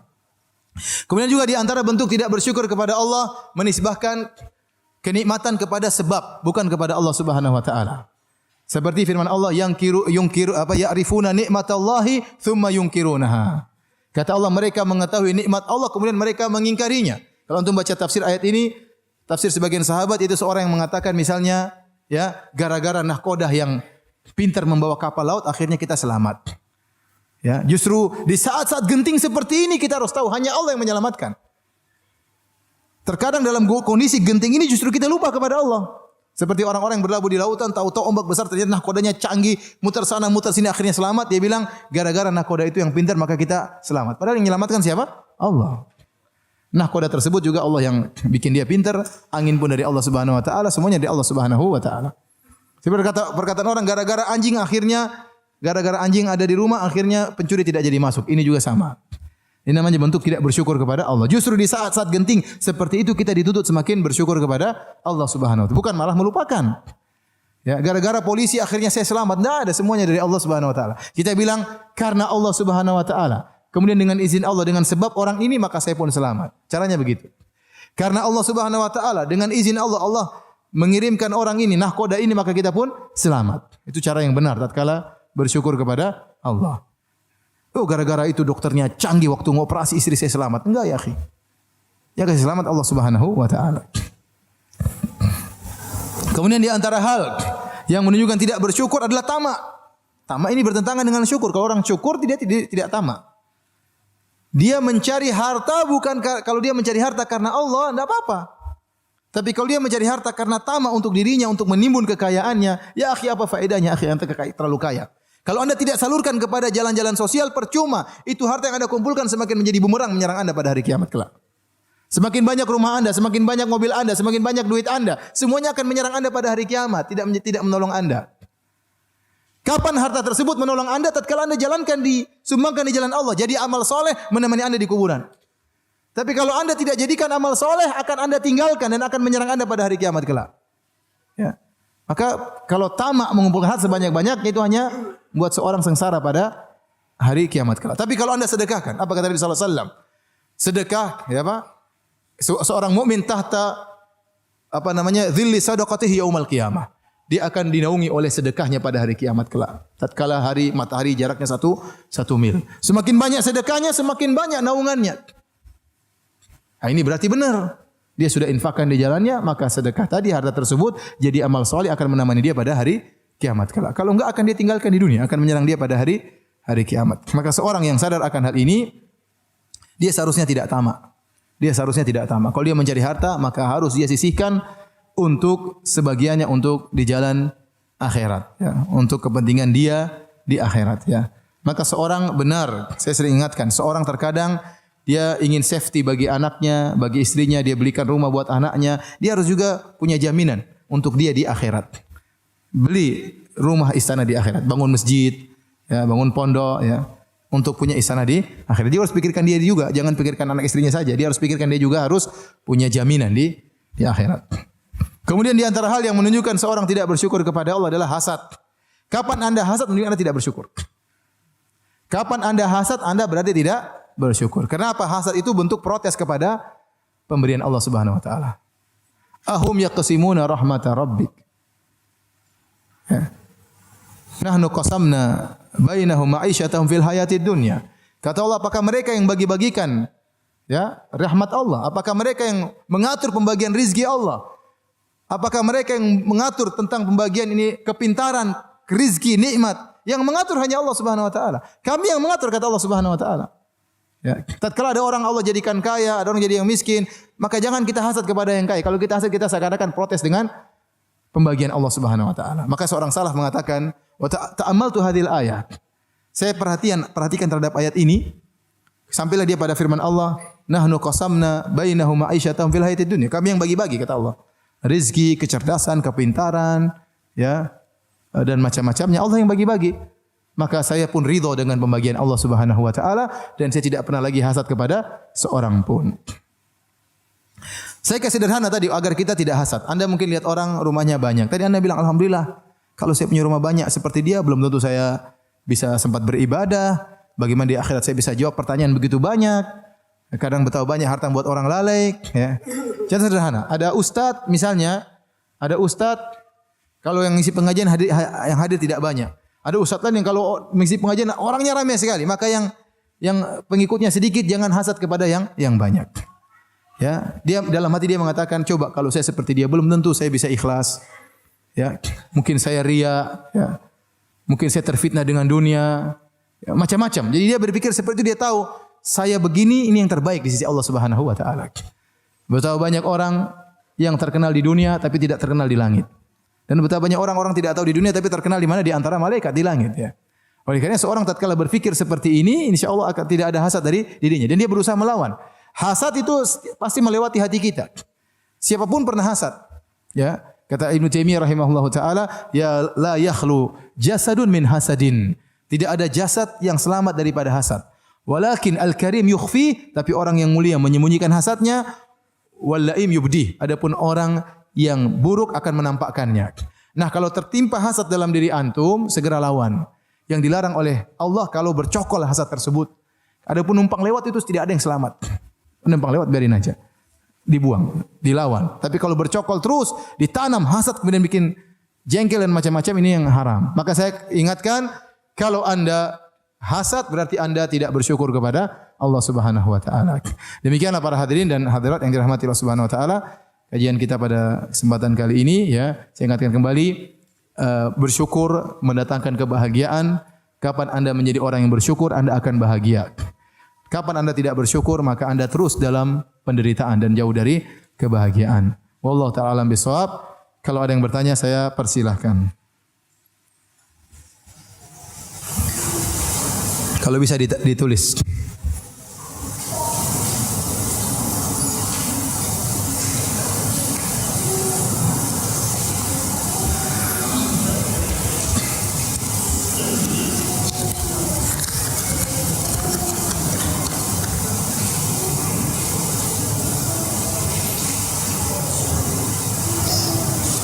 Ustaz, ana sadar manusia punya banyak kekurangan. Ana minta nasihat tentang sikap Rasulullah kepada istrinya. Bagaimana menasihati istri terkait sifat jeleknya tanpa membuat dia sedih? Apakah ana cukup diam bersyukur dengan sifat jelek ini? Dan berdoa kepada Allah untuk kebaikannya? Tidak. Kalau Anda sayang kepada istri, nasihat. Di antara Anda bersabar dan juga menasihati, ya. Ya, bersabar dan juga menasihati, ya. Jadi bersabar itu bukan hanya pasrah, ingat ya. Makanya dikatakan Allah Subhanahu wa taala berkata, "Wasbir kama sabara ulul azmi minar rusul." Ya. Kata Allah, bersabarlah engkau wahai Muhammad sebagaimana sallallahu alaihi wasallam sebagaimana para rasul ulul azmi yang bersabar. Ulul azmi itu adalah orang-orang yang memiliki tekad. Ini dalil bahwasanya kesabaran digabungkan dengan tekad. Jadi Anda bersabar tapi bukan pasrah, berusaha. Bersabar istri misalnya memiliki akhlak yang buruk, tapi nasihati dia. Pilih waktu-waktu yang tepat untuk menasihati istri. Contoh misalnya ngobrol sebelum tidur sambil mijit-mijit istri, ya. Jangan pas lagi marah kemudian nanti nasihati, susah untuk dia terima. Tetapi pasti lagi tenang, lagi berdua-duaan, lagi mijit-mijit istri, lagi makan berdua, mungkin masak Indomie makan bareng misalnya. Nasihati. Kalau dia marah biarin aja, tapi tetap Anda lembut. Meskipun dia marah akan masuk di filenya, ya. Terkadang tidak semua orang bisa nerima langsung. Terkadang dia baru nerima belakangan. Ini terjadi di zaman Nabi SAW. Nabi menasihati sebagian orang. Di depan Nabi dia tidak terima. Tapi belakangan dia kemudian masuk Islam. Ya. Yang terjadi juga sebagian orang kita nasihati. Di depan marah-marah dia. Biarin aja. Lama-lama dia berubah. Karena sudah masuk ke dalam file otaknya. Jadi masalah istri memang harus banyak sabar. Ya. Makanya Rasulullah SAW mewanti-wanti dalam banyak ayatnya. Dalam banyak hadisnya. Kata Rasulullah SAW. Istausu bin nisa'i khairan. Hendaknya kalian saling mewasiatkan untuk berbuat baik kepada istri. Ya, fa innahunna khuliqna min dhila. Kenapa? Kata Nabi, mereka diciptakan dari tulang rusuk. Wa inna awaja syai' fi dhila a'lahu. Dan yang paling bengkok dari tulang rusuk adalah bagian atas. Sebagian ulama menafsirkan karena yang paling bengkok itu lisannya perempuan. Ya. Kalau ngomong terkadang menyakiti suaminya, terkadang tidak dipikirkan terlebih dahulu, perasaannya lebih didahulukan dan macam-macamnya. Ya. Jadi suami harus bersabar. Bersabar ya. Anda jalankan hadis-hadis Nabi sallallahu alaihi wasallam. Ya. Kalau mau nasihati dengan cara yang baik, jangan dengan suara yang keras, ya, dengan dari hati ke hati, dengan senyum, dengan senyuman, ya.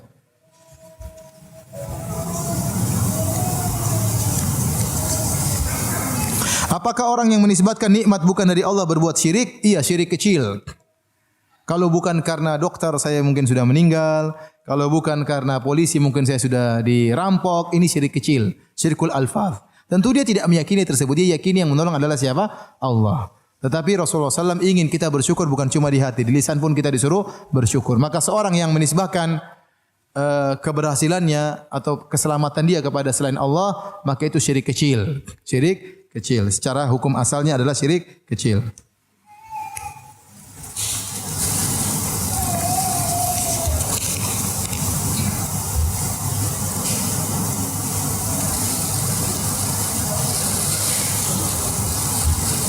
Ustadz misalnya punya istri lebih dari satu. Ini masih misalnya lagi. Syukuri yang ada. Nanti kalau bersyukur ditambah oleh Allah Subhanahu wa taala. Dan kita mampu dari fisik dan kemampuan harta, akan tapi satu aja belum tentu habis. Ya sudah, ngaku satu aja belum tentu habis, ya sudah. Jadi syukuri yang ada. Nanti kalau bersyukur kata Allah, la in syakartum la azidannakum. Kalau bersyukur maka aku akan beri apa? Tambahan. Yang satu benar-benar diservis dengan sebaik-baiknya, dididik dengan sebaik-baiknya, baru beranjak kepada yang kedua, kalaupun mampu.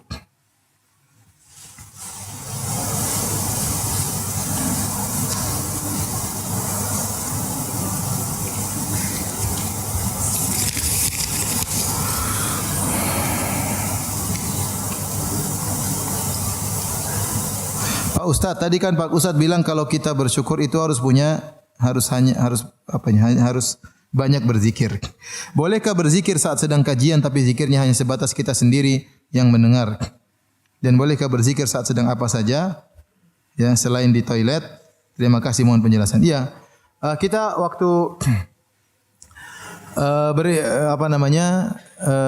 menghadiri kajian ya, sebaiknya kita konsentrasi ya.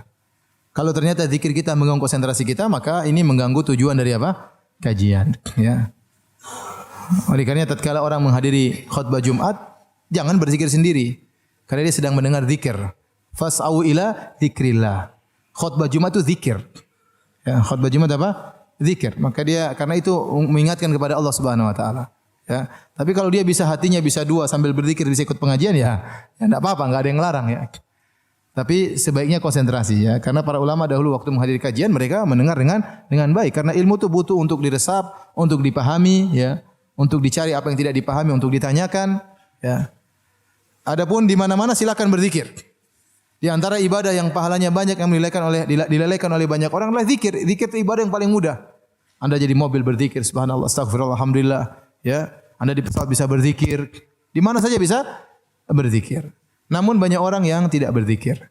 Kalau saya di Arab Saudi, saya sering dengar orang banyak berzikir. Orang tua sambil jalan astagfirullah, astagfirullah, sambil jalan ada yang ya subhanallah, alhamdulillah. Kita dengar dia berzikir.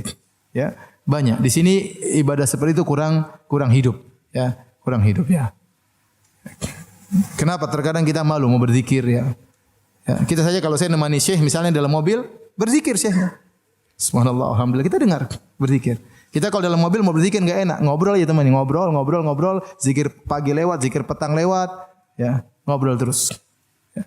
Mau kita berzikir diajak ngobrol terus sama teman, ya. Mau kita berzikir sendiri enggak, tapi kalau masing-masing berzikir ya alhamdulillah. Kita berzikir, teman yang lain ngerti, ikut juga berzikir. Maka jangan pekeuh untuk berzikir. Nanti insya Allah dia tahu, ya. Ya. Kadang-kadang saya bawa salat, assalamualaikum, subhanallah, Ustaz saya mau tanya. Subhanallah, Ustaz saya mau tanya. Iya, apa pertanyaanmu? Enggak enak terkadang saya bilang, maaf saya masih zikir, jangan diganggu. Tapi terkadang kasihan mungkin dia punya keperluan apa-apa, ya. Ya udah saya stop zikir saya, kemudian saya jawab pertanyaannya.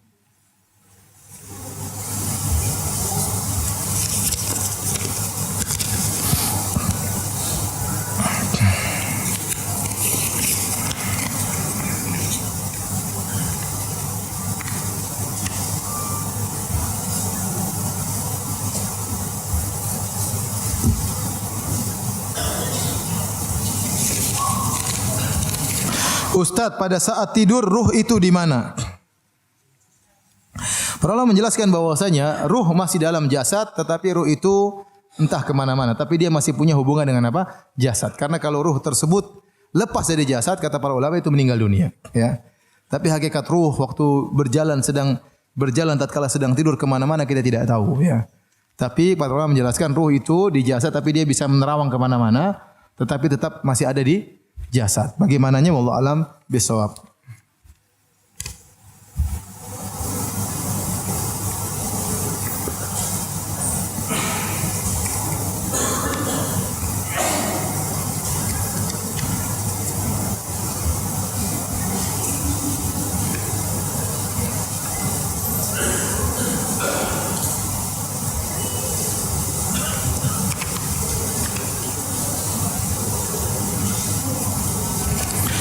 Demikian saja para hadirin dan hadirat, mohon maaf ya banyak pertanyaan yang belum bisa saya jawab karena keterbatasan ilmu, ya bisa ditanyakan kepada ustadz yang lain. Kalau ada pertanyaan-pertanyaan urgen, kalau bisa langsung bertanya kepada ustadznya karena sebagian pertanyaan butuh perincian, butuh penjelasan lebih jauh. Ya tidak mungkin dijawab di forum seperti ini ya. Demikian kajian kita pada kesempatan siang hari ini, semoga Allah menjadikan kita hamba-hambanya yang banyak bersyukur kepada Allah Subhanahu wa taala dan senantiasa mengingatnya dan bisa baik beribadah kepada Allah Subhanahu wa taala. Subhanakallah bihamdik asyhadu an la ilaha illa anta astaghfiruka wa atubu ilaik. Assalamualaikum warahmatullahi wabarakatuh.